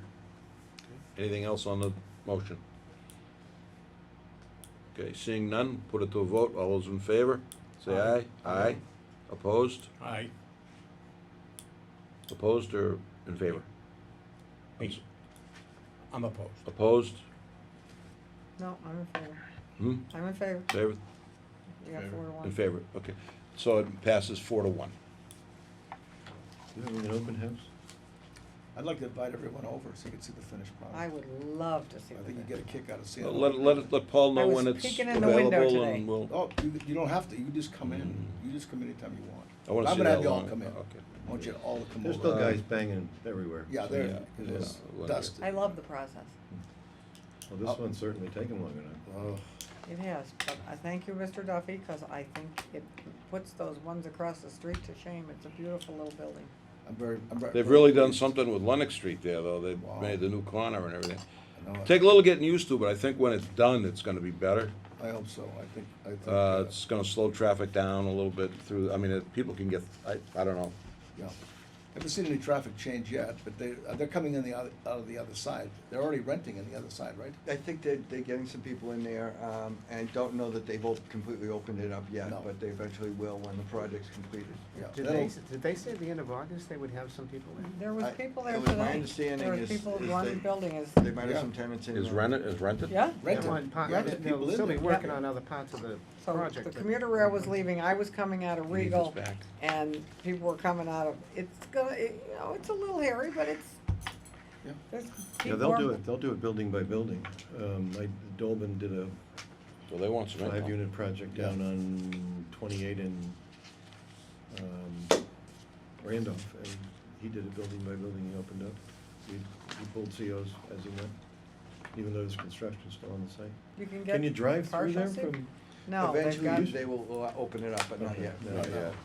you can get partial COs, you can do it building by building? Yeah, that's what we did for Dolben, yeah. Well, gentlemen, thank you. Thank you We'll very set much. up a Thank time you, with David. Paul when I can come down here and sign these and Okay, if you We'll need get 'em anything to- from my end, I'll send Chris down, he loves a field trip, and we'll go from there. do it in. If, Bill, if you wanna, give me a couple of times when you're ready, and we will see if we can schedule, a visit from the planning board to tour the property. What's the best for everyone? The best, the latter part of the day? 2:30 a.m. That's a good time. Okay, I'll give you 2 or 3 times. Okay. What time you start your meetings on Monday? 7. So if we did it like at 6 on a Monday, when you're meeting? It wouldn't be that. Okay, 6 on You Is still that have when guys you in meet there, right? every Mondays. I could knock on the door and say, you sent me? You could do that during the day, anytime. It's Okay. 6, they're pretty much off the premises, but I'll Yeah. have it all opened up the night, of course, we go through. But they're pretty much off the premises at 6. They start at 5:36 in the morning, so they're a little tired. They're in the tired. In the afternoon. Are these gonna be central air? These are all central air. They are. Yeah. They're all, and before, the central air was in, boy, that was a hot place, man. Now, is it by unit? Is it, or you have one unit running the whole building? No, it's by unit. They're 40 Navion yeah, it's systems? 40 meters. 40 meters. Yes, I've Are been they in the meter Navion room. It's systems? 40 meters. All separate systems, yeah. In the unit? Yeah. In the unit themselves and on the roof. Those are fascinating little units. Yeah, yeah, and so So all they the pay units. their own utilities. They do, except for the affordable, that comes in the net, the affordable has to be paid by. No, right. Again, you gotta go to the state for that. I can't. Okay, okay, all right. Or Very send good. him- Thank send you him very to much. the Great state. saying. Thank Thank you, you all. thank you Thank very you. much. Doing any hiking? I need to talk to you about the liquor license situation, but it's a different client on a different phone call, so I'll Alright. grab you in the morning. I'm driving to Dartmouth. Different bill. Yeah, go ahead. You don't want Mr. Duffy to pay for that, do you? Listen, I was gonna see if I could borrow a buck to get home. Thank you all. Thank you. Take very care, much. man. Thanks a lot. Thanks, Paul. Okay, discussion, ZBA special permit application, University Avenue. In your packet, you got a letter from Paul to the ZBA memorandum. And I will say, I read it thoroughly, and I think it's, Paul, I'm not kidding you here, I think it was well done, and I think it really laid out the timeline, and maybe going forward, what needs to be done on that property up there. Where are you at? Memorandum You got it. from Paul Halkiotis No. to the Board of Appeals, Oh, Everett Street. open lot storage. Okay. I think it We was, have two I think it was done Yep. that's- professionally. I think it laid out the timeline. Some things that could have been done differently or whatever, and I think that the message, and it's probably, maybe a message for the chairman of the zoning board of appeals and myself to have, is that Patrick and Paul are a good resource and sounding board for both the ZBA and conservation and this board to bounce things off of. You know, there's no, you know, I think with this kind of new configuration in the offices down there, that there's no harm in coming to Patrick or Paul and saying, you know, what do you think?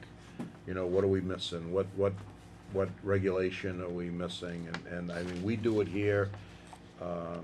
It may be a conversation for the chairman of the ZBA and I to have, just to use it. But I think on University Avenue,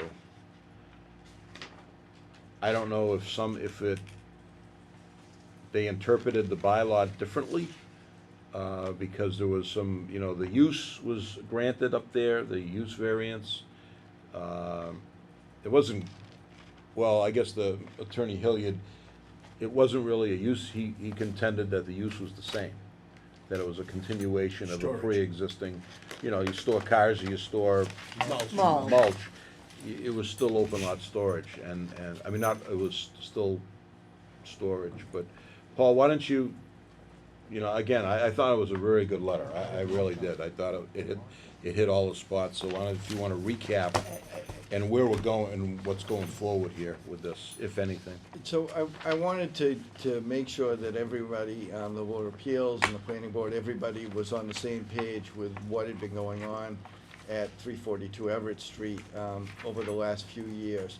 And so, you know, there was an article in the paper, and I had discussions with the building inspector and town council regarding the Section 6 finding, Section 6 in the State Zoning Act, Can I interrupt you just for a second? For those who, can you just give us the Reader's Digest version? Because you hear that a lot, of Section 6 finding. The ZBA uses that a lot. And So one of the most complicated aspects of zoning is the subject of non-conforming, and there are non-conforming structures, there are non-conforming uses, there are non-conforming lots, and so the term non-conforming gets thrown out, but there are really very specific meanings to the different types of non-conformities.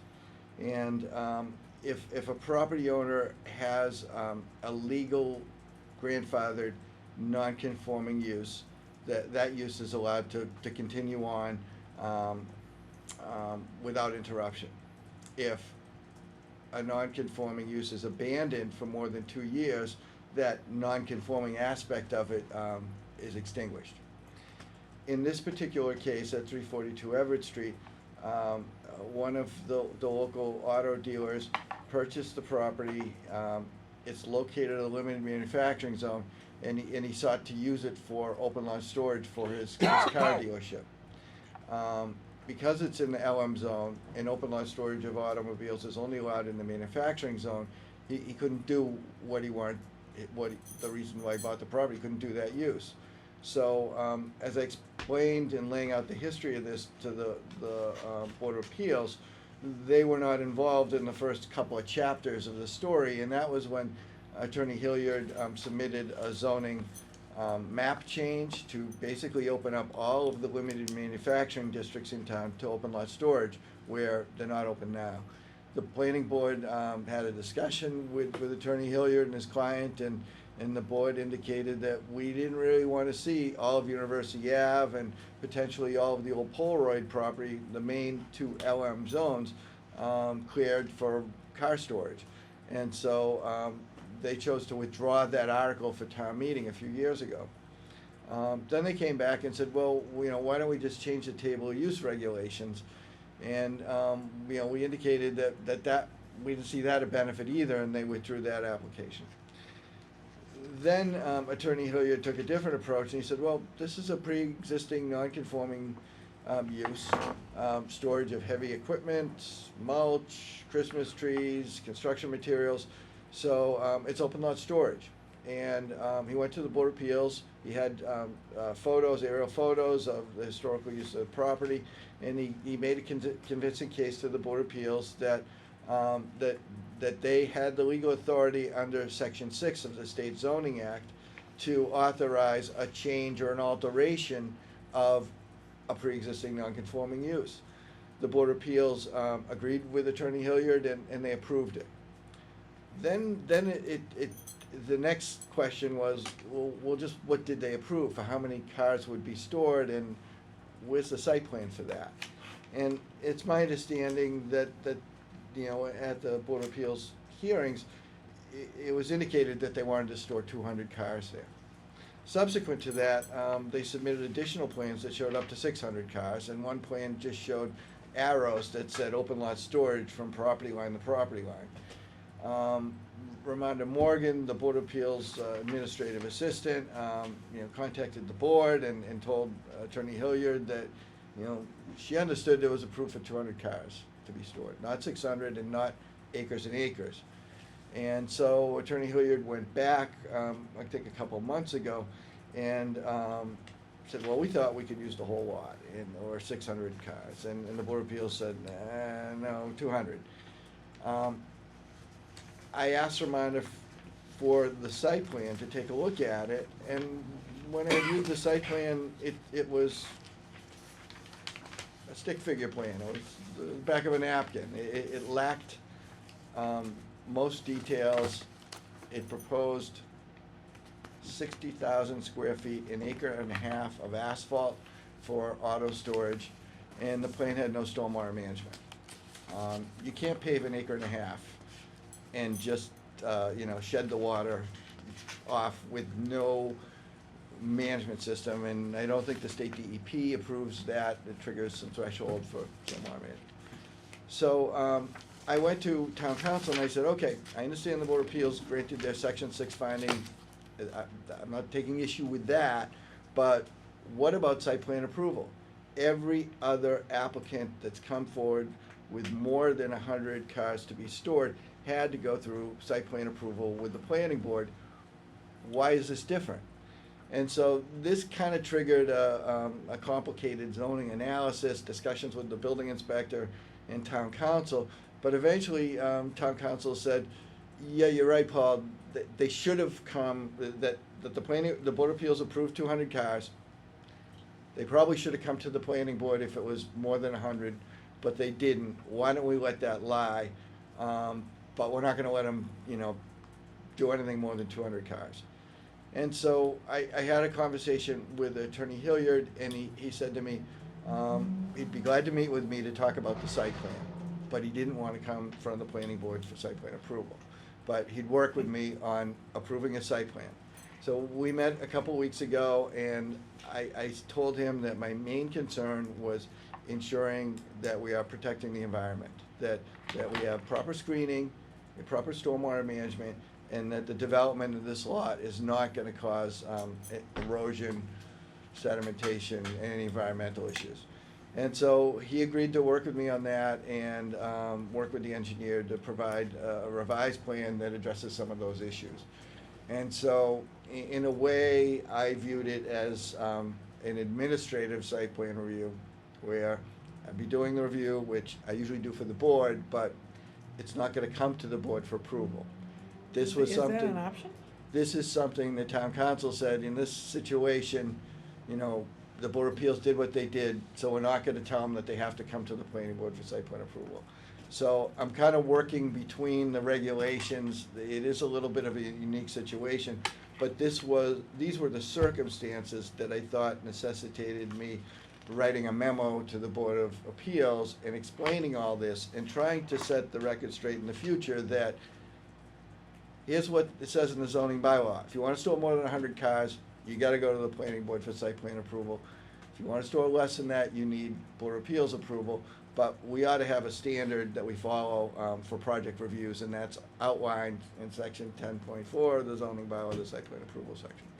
So that's where we stand on this. And as Ernie mentioned a little while ago when we were interviewing the associate planning board candidate, there are situations where we kind of overlap. We have projects, like say the convent project, where the Board of Appeals, told them to change some things on the site plan.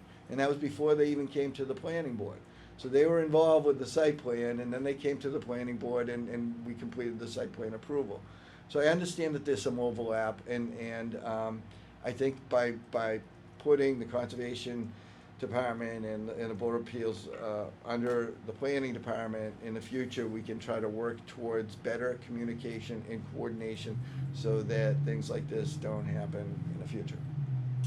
In the future, if something like this came along and they said, okay, 100 cars, who comes under the Board of Appeals, would they be encouraged to come to you to find out about what might be needed for drainage or suggestions on screening or those types of things? I mean, that would be nice. Being that you could be a resource, not that it has to get, not that it would come to our board or anything, but you are a resource for them, and that's the kind of thing I'd like to that would be think, beneficial to the town and for anyone operating within. That's what I would I'd like to hope think in the for. future that's the direction we're going in, but. And that's why you need them under one person. Yeah, but I understand that this is something that's gonna take time. The members of the Board of Appeals don't really know Patrick and I very well, and I think over time, they'll see the work that we do and how we provide advice to the planning board on the projects that's under your jurisdiction. And hopefully in the future, they will rely more on me and the other department heads, like the town engineer, to review projects. A lot of projects, they don't seek the input from the town engineer, and in the future, we need to try to make it a more professional project review consistently across the board, not just for the smaller projects that they review. Because you're threatening. Most of the time, the Board of Appeals, when they issue a special permit, they're authorizing the use of the property for that particular use. And then the nuts and bolts of how the property gets constructed, that comes out on the site plan that the planning board and that we review. And so that's where there's a gray area of overlap, and over time, we're hoping to work closer with the Board of Appeals and to get to a point where they have, where they know it's better and have some confidence that they can come and ask us for advice or comments on a project. In the past, they send us all their public hearing notices, but, they haven't really reached out asking for any input. I am surprised that Attorney, was it DeLuca in this one? Yep. Agreed that Mr. Hilliard didn't have to come before the planning board for site plan review. I am surprised at that. I understand why Mr. Hilliard doesn't wanna come. It's, it's more work, it's more, it's a lot of, questions and, this and that, and I understand why he doesn't wanna come, but irregardless of what he wants, I am surprised that Mr. DeLuca said, yeah, they gotta follow the bylaw, I mean, everyone else comes. So I understand this is a little schwack, kind of a operation here, on this one where they granted the 200 cars and so. And he's storing cars down on. So 200's the Bessemer, number but- though, right? 200's the number? At this point in time, but Attorney Hilliard told me that he was gonna come back seeking more. Right now, we're in that 1-year moratorium, so that I don't know that he would be able to come back, before that moratorium ends. So he's indicated that they may be back. And in my mind, from a zoning perspective, authorizing the use was one thing. Okay, you can do that use at that site. But how you're gonna develop the site is clearly planning board jurisdiction. And it took a while for me to get that in front of the building inspector and convince the town council, but eventually, town council agreed, yeah, he viewed it the same way. May I? They came to us on this a couple of times before they clear cut the land, correct? They came because they had submitted zoning bylaw amendments Right. that would make the property available for that particular use when it was not. Right, We turned them down. correct. They wanna Are change they- this to the bylaw. I know, Are they I- not the ones, did they not clear cut the land? That was someone else? Or did they? That, I don't, there knows? was some clearing of the site. I don't think we can say they clear cut it, because it was used for storage before. Yeah, I think they cleaned it all up, but you go ahead, Mr. Okay, so, this is an argument I've had with ZBA, planning board for years. We both want what's best for the town, and I don't understand this. If 100 cars is the trigger point when it goes from ZBA to planning, how could they just be able to say 200 cars? Cause that's Okay, what it's the a rhetor- applicant asked for. But that, you can ask, but, And that's why they granted it. Cause that But was the that- question And, posed. and to answer your question, you're right.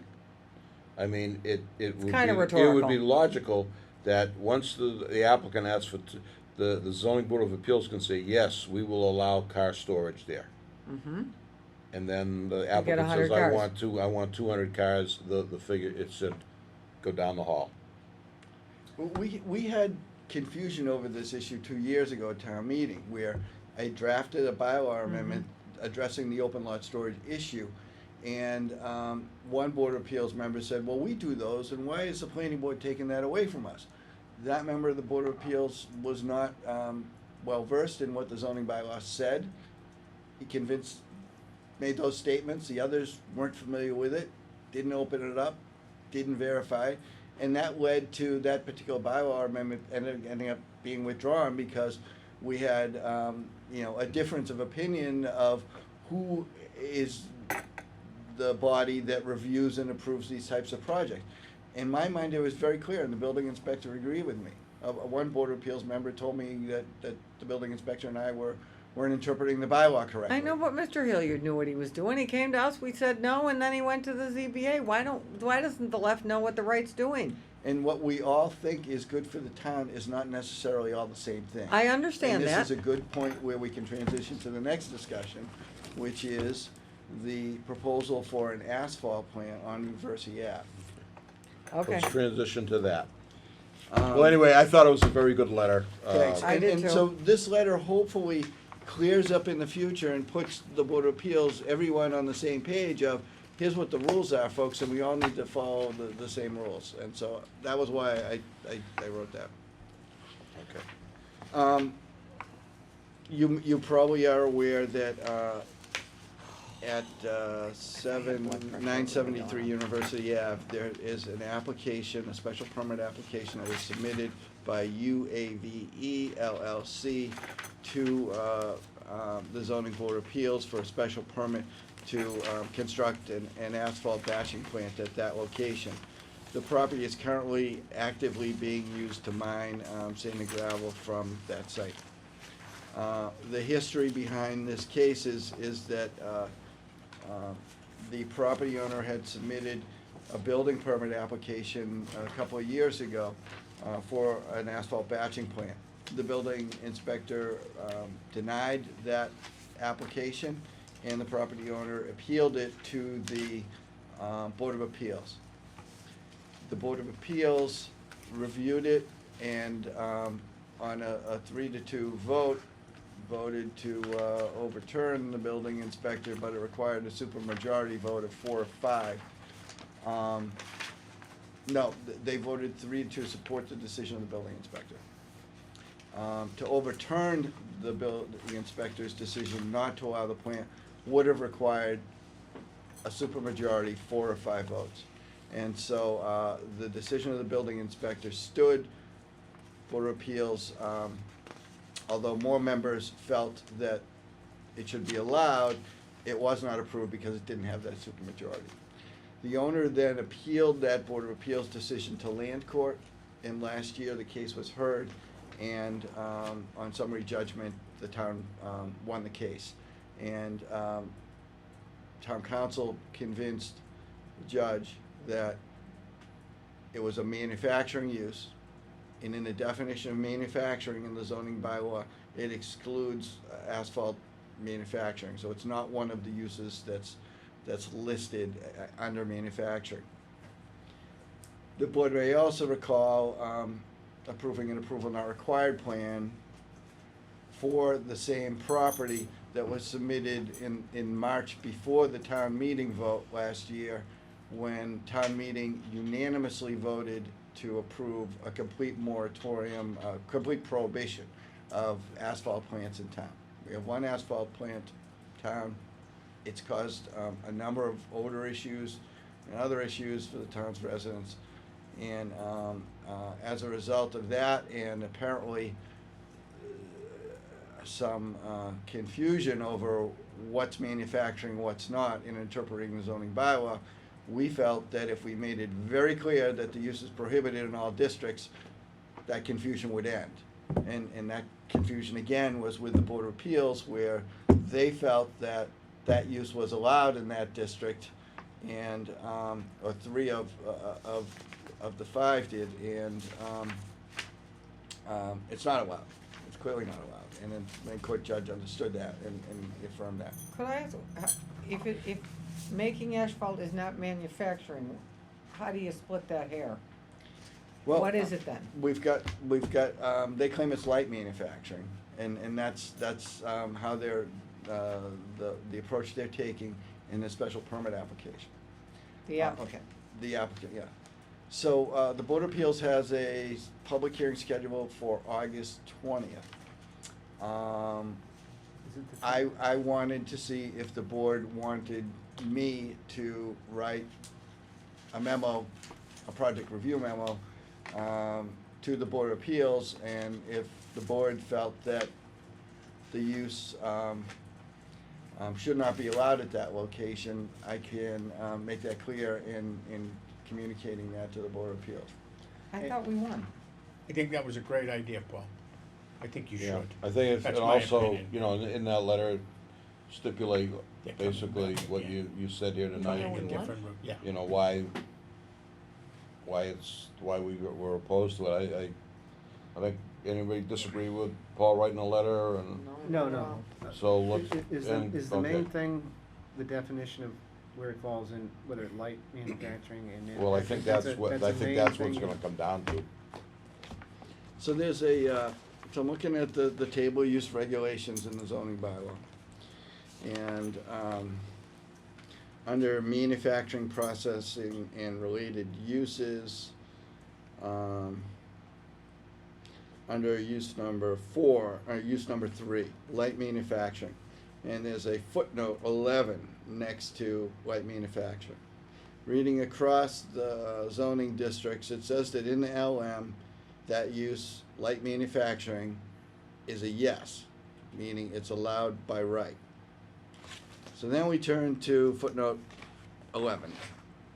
Footnote 11 says, except for food processing, bottling, or manufacturing which requires a special permit from the Board of Appeals. Wait a minute, say that again? Except for food Except for food processing, comma, bottling, or manufacturing, which requires a special permit. so it's not allowed From the except board. those things if they get a special permit, correct? Is that So what it that says that in the LM district, light manufacturing is allowed by right. And then footnote 11, and I could read this all day long and you'd still be scratching your head because Okay, all right, so not just. it is somewhat not just on confusing. spec? Except for Okay. food processing, bottling, and manufacturing, which requires a special permit from the Board of Appeals. So they're trying to say this is manufacturing.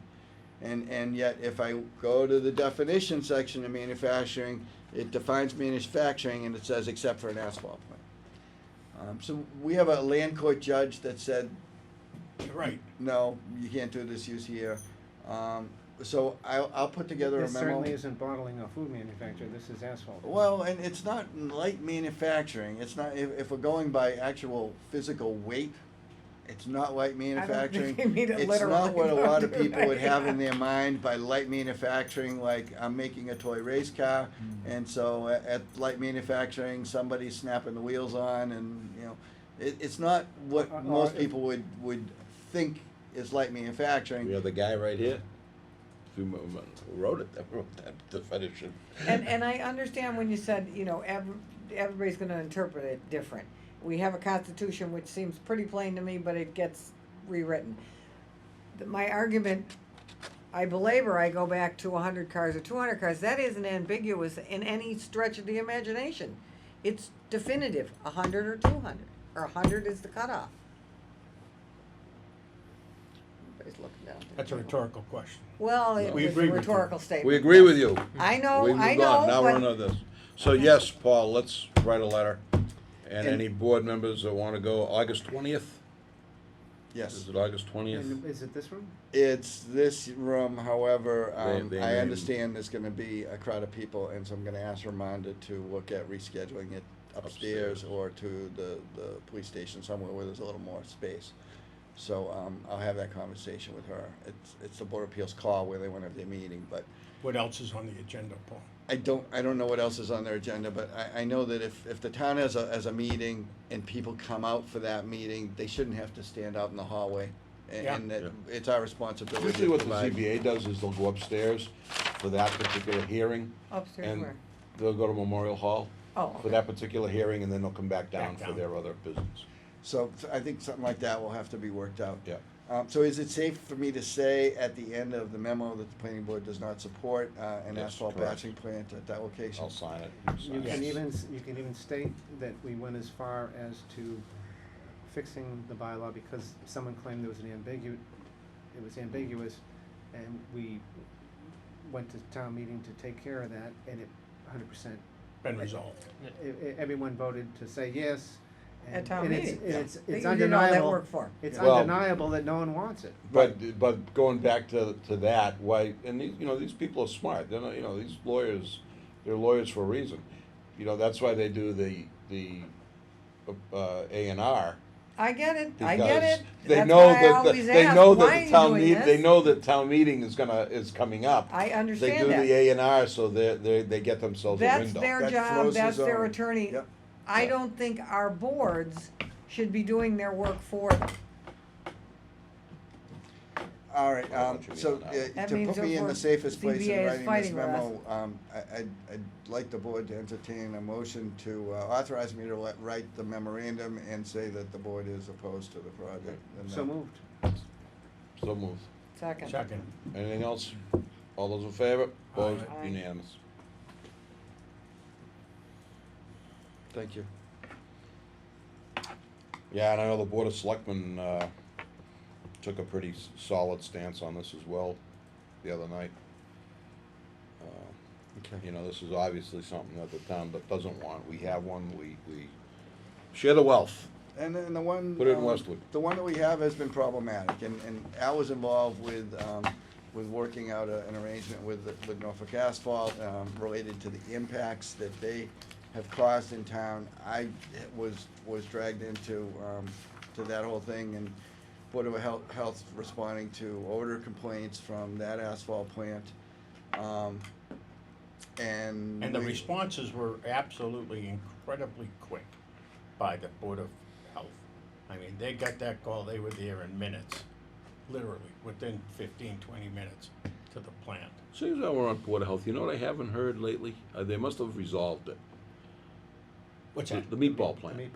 Oh, yeah, that's, Remember that was a Yeah, hot topic for absolutely, the first couple of years, and So the meatball plant spent a lot of money on New odor chimneys, abatement yeah. scrubbers, like a lot of money from what I understand. In one way, pulling back from this to look at this is Norwood is a town that has a lot of land that's zoned manufacturing, and we have a lot of manufacturing going on, much more than other suburban communities. And those manufacturing districts aren't like other communities where it's over next to the highway or it's on the town border with another town that you didn't like, where most, where most dumps are found. We don't like anybody. But they're spread throughout the town. Yep. This is a problem related to that. It's related to the manufacturing uses being in close proximity to residential uses. And if we were to describe the town of Norwood, I'd go more towards we're a suburban residential bedroom community to the city of Boston than we are a manufacturing hub. But we have, Quite a I bit. know of at least 3 smokestacks in town. We've talked about 2 of them already. The other one is over by the Rotary on the Ponce Street, TE Connect, where they manufacture products. And I know I've come into town on a cold day and said, what's that? There's a smokestack there, and there's stuff coming out. We're in a valley. There's a phenomenon called a thermal inversion, and when certain climatic conditions are in place, there can be a boundary layer of smog that Just sits in the fell down. valley. This is what happens in Los Angeles and in other places in the world. So we've already got at least 3 smokestacks. We know 2 of them have caused issues for residents already.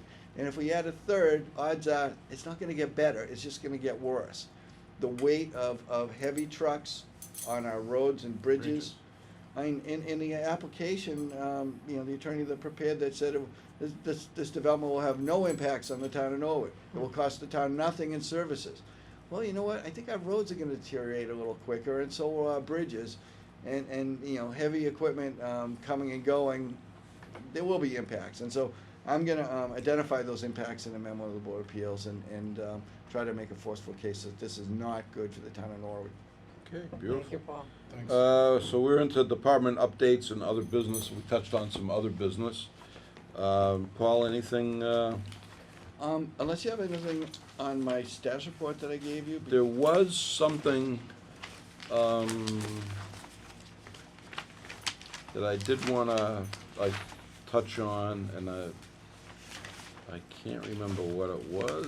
Was it Wendy's? Oh, with you had put in your letter in the I don't know if it involves us or not, it involves more of the Board of Selectmen, that UTI is leaving Norwood and Yeah. Moderna is buying the property, So Moderna has And taken over the lease. and they wanna redo their TIF, I think is what the. Yeah, they want a second TIF on the UTI building that they are leasing. And so, we were approached a few weeks ago. I scheduled an Economic Development Committee meeting, with representatives from Moderna and their consultants. And, the town, the general manager and the chairman of or member of the Economic Development Committee, Selectman Plasko, have been in negotiations on the TIF deal. We have another Economic Development Committee meeting scheduled for tomorrow night that I'll be at, and we'll continue that discussion. And the odds are pretty good that there will be an article at the fall special town meeting to consider granting a second TIF. Moderna has pledged to invest $50 million into the UTI building and to bring up to another 350 well-paid biotech jobs to that facility. When we got Moderna to come to Norwood, we were hoping that that would be the beginning of other life science companies wanting to locate here. They create well-paying jobs, and they have positive spin-off effects to our local economy. So far, from what Moderna has told us, they've exceeded the terms of their current TIF in terms of the number of people that they've brought in and the investment that they've Well- made into that building. Do So we they're just take doing- their word that we give them a tip, they say they're gonna do X, Y, and Z? Is there any, Follow up? thank you, Yes.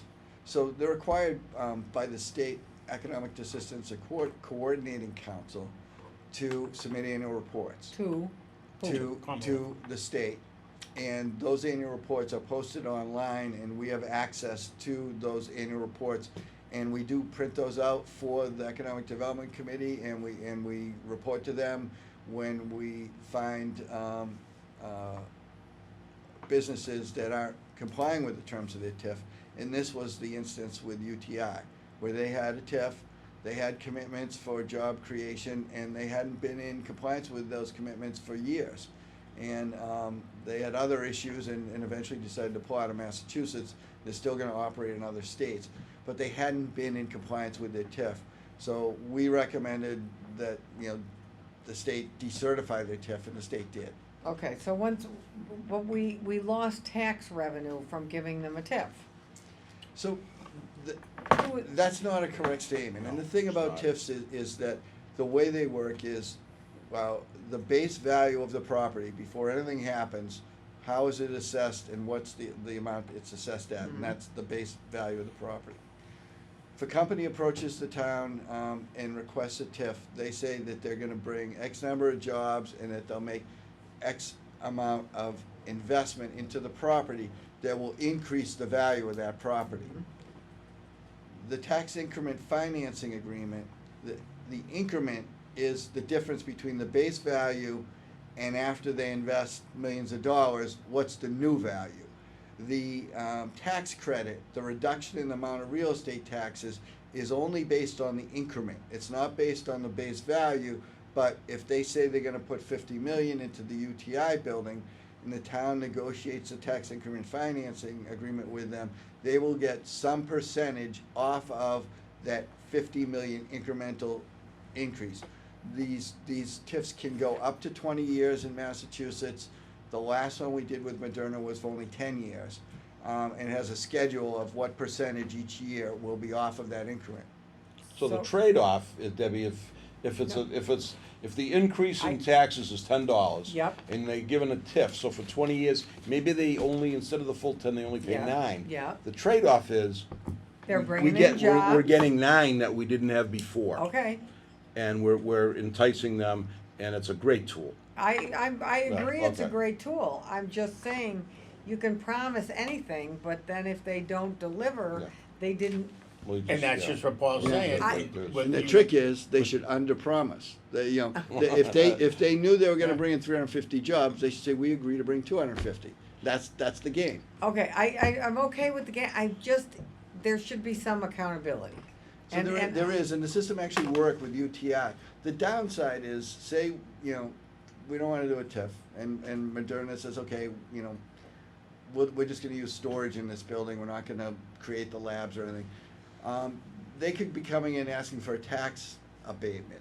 If they decided not to lease the building, then we'd have a 230,000 square foot building that's empty.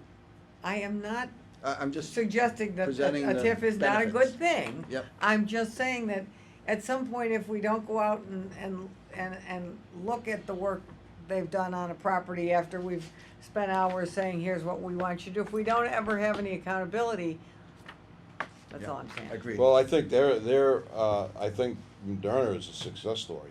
Don't worry about up. I mean, they've gotten, I'm not they've arguing that. almost outgrown the building that they did, and they have the piece of property to the left of it, which is the parking lot I there. got- I And now they're agree going in the 100%. back, so, I would say that's a success story. They got a prayer answered when UTI says we're out of here. And I mean, you gotta think about it, and, I mean, they're not, people in Norwood know Norwood, but, we pulled them out of Cambridge. You pull a bio company out of Cambridge, you're doing something right. And A big part of that something, Ernie, was the light department. Yeah. Professional and the rates, the money they were saving Saving on- because of, on the power that they use. And I mean, we pulled, it was a 5-year process, but, like the gentleman before, we got the skating club of Boston out of Boston. I mean, that's but pulling a biochem place out of Cambridge, with all those think tank people in there, I mean, I am that's not a big. berating all the other, No. all the other good things. I'm I was saying just- sometime, yeah. and I think if we would, because some people, maybe at town meeting, if we'd say, give them a good example of a TIF, okay? So they increased the tax value of this by $50 million, and some of them don't work, but some of them do. But I just would like a little accountability, that's all. Well, it was a really good question and That's gave me not the unfair. opportunity to explain it, because it's not common knowledge what a TIF is. Right.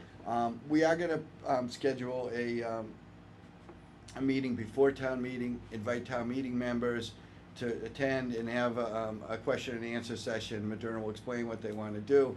We did this last time around, and we got about 50 town meeting members to come to the meeting, Yeah. and when it came time for a vote at town meeting, we got a unanimous vote, so. And the, a lot of questions were we'll- answered. We'll do the same approach More again. information is always helpful. Anything else? That's all I have. You Okay. had 84 more, so there's something here on the We, schedule? we have to endorse the plan. Is that a plan that we have tonight? Got them all in the corner. Oh, What's Got a what?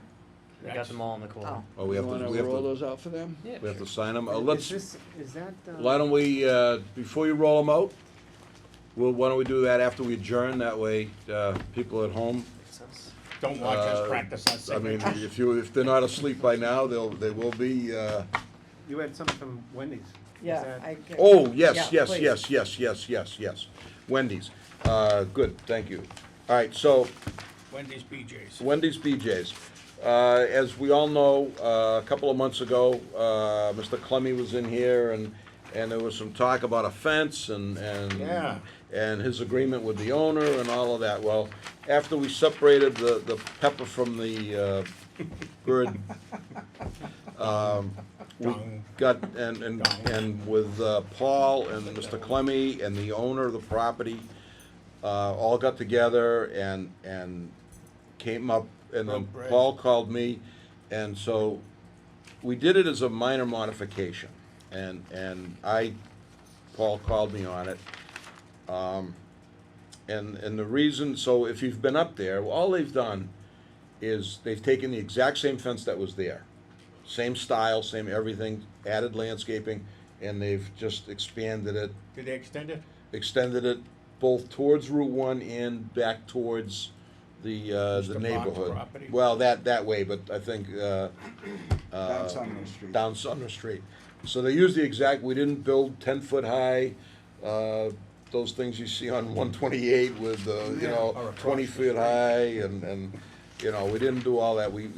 They agreed to build the exact same, just extend the fence. Paul called me and asked me about a minor modification. I agreed with him that if we had a public hearing on just the extension of the fence, that, all we'd hear about is that, the Traffic.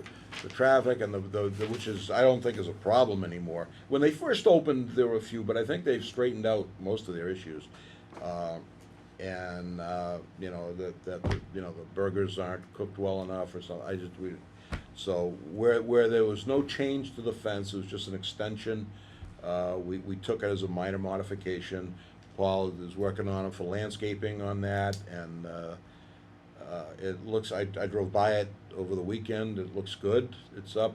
There's a couple of gaps I think they're gonna fill in, and so if you got anything to add to that? So, we're, in the areas where the fence had been extended, both towards Route 1 and down along Sumner Street, I've asked them to extend the landscaping along that fence, so it's not like the landscaping stops and it's just a fence. So they agreed to put the mulch bed and, trees and Arborvitae? shrubs in between. We've got a, It is so awful, I'll a take river, arborvitae. a river birch and a couple of pine trees. So, so they've agreed to do that, and we're all looking forward to shaking hands and calling it a day on that. When would we do we have a deadline for when we're gonna shake hands and call it a day? As soon as possible, but that's not really the big outstanding issue. We've been working with them on making sure that the stormwater detention basin functions as it was designed to. And it was designed to drain completely after 36 hours, after a storm event. The way it's been going this spring and summer, we're not really getting 36 hours in between thunderstorms. But what has been clear is that it's not draining properly. This thing, the performance of the detention basin is covered by the Conservation Commission in their orders of conditions. And we noticed this spring, this thing was holding water all winter. Should have drained dry. When the walls of the basin have water, you can't grow grass and stabilize the slopes of it. And so there were a couple of things that we think silted up the bottom of the basin, which prevented the It water from from draining. infiltrating. So they've gone in and they've kind of dug out, scraped out the bottom, the silt, and put in some more stone, and it's working better, but it's still not working right. So the owner has committed to stick with us to make sure that it does function properly. Bowler Engineering has been studying this and trying to figure out what to do. We have reason to believe that the groundwater is high in that area, but there were no, I don't think there are any monitoring wells on the site. So we're, I think, looking at them to maybe do some excavations or borings to determine what the Was water that Matt was. Smith? Initially? No. Okay. No, Bowler That's Norwood, Engineering, I think and that's Norwood Engineering. the guy from Bowler Engineering that was the project engineer when they came for the approvals, he's left the company and there's a new engineer. So, we're continuing to work with them on that, and they've committed to work with us to get that resolved so that we don't have any, overflows in that detention basin. So they can still sell hamburgers? They are currently operating both, the BJ's gas station and the Wendy's on a temporary certificate of occupancy until all of the landscaping, all the drainage and everything is all to our satisfaction. Al? We're not getting any complaints from any neighbors with water in the cellar, are we? No. Oh, that's good. I just wanted to say, on the fencing, where I really like where I come in that way to go to the gas station, and where they brought the fence in, I think that helps the sight line Yeah. tremendously. Because people can't look as they're rolling up to see if, the state did that on the East Street exit On the onto rotary. Route 128. It really Right does before you slow you go into down. that rotary, they built a wooden wall so that as you're rolling in, you And can't arborvitae. just slowly roll into Yeah, the and rotary. You arborvitae have to actually along there. stop there because the fence prevents you from seeing. It does work. But this really, you know, if you're out here around there, it just, these businesses aren't in your sight line, it kind of blocks that off, so that's pretty good. The fence helps block noise and trash and other stuff to contain on the site as well. So would their pumps running slow have any effect, would the water have any effect on their pumps running slow? What, Their gasoline, I don't use them? No. No. No? There was, That's it was that's on, another- it was on Norwood Now, and then I heard it from somebody. Well, you know. No, but I heard it from I'm somebody listening, go right someplace ahead. else. Somebody Well, took a I left just- out of Stop and Shop? No, but I've been up there, I know you find this hard to believe that I've been up there watching this landscaping. People are always coming at you the wrong way in that cut through from, fascinating. I don't know, I go up there, I buy my gas up there, I've never had that experience. And you come off of Route 1, No, I come in off of, Sumner? Sumner. yeah. Yeah, I haven't had that problem. Unfortunately, Pat and I have been over there like once or twice a week. For lunch. No, just to check on Ju- it. Just to deal with these outstanding issues, so. The propane tank has been moved, that's all done, right? The rest of the landscape, you're still waiting for that to be completed, is that it? It's pretty much done, with the exception of these new areas where, they're installing the extended fence. So things are looking pretty good. Yeah. We good with this? Do we need to do anything with this? What is it? No. No, it's just, No? Just- All right, so FYI? if there's anything else, Al?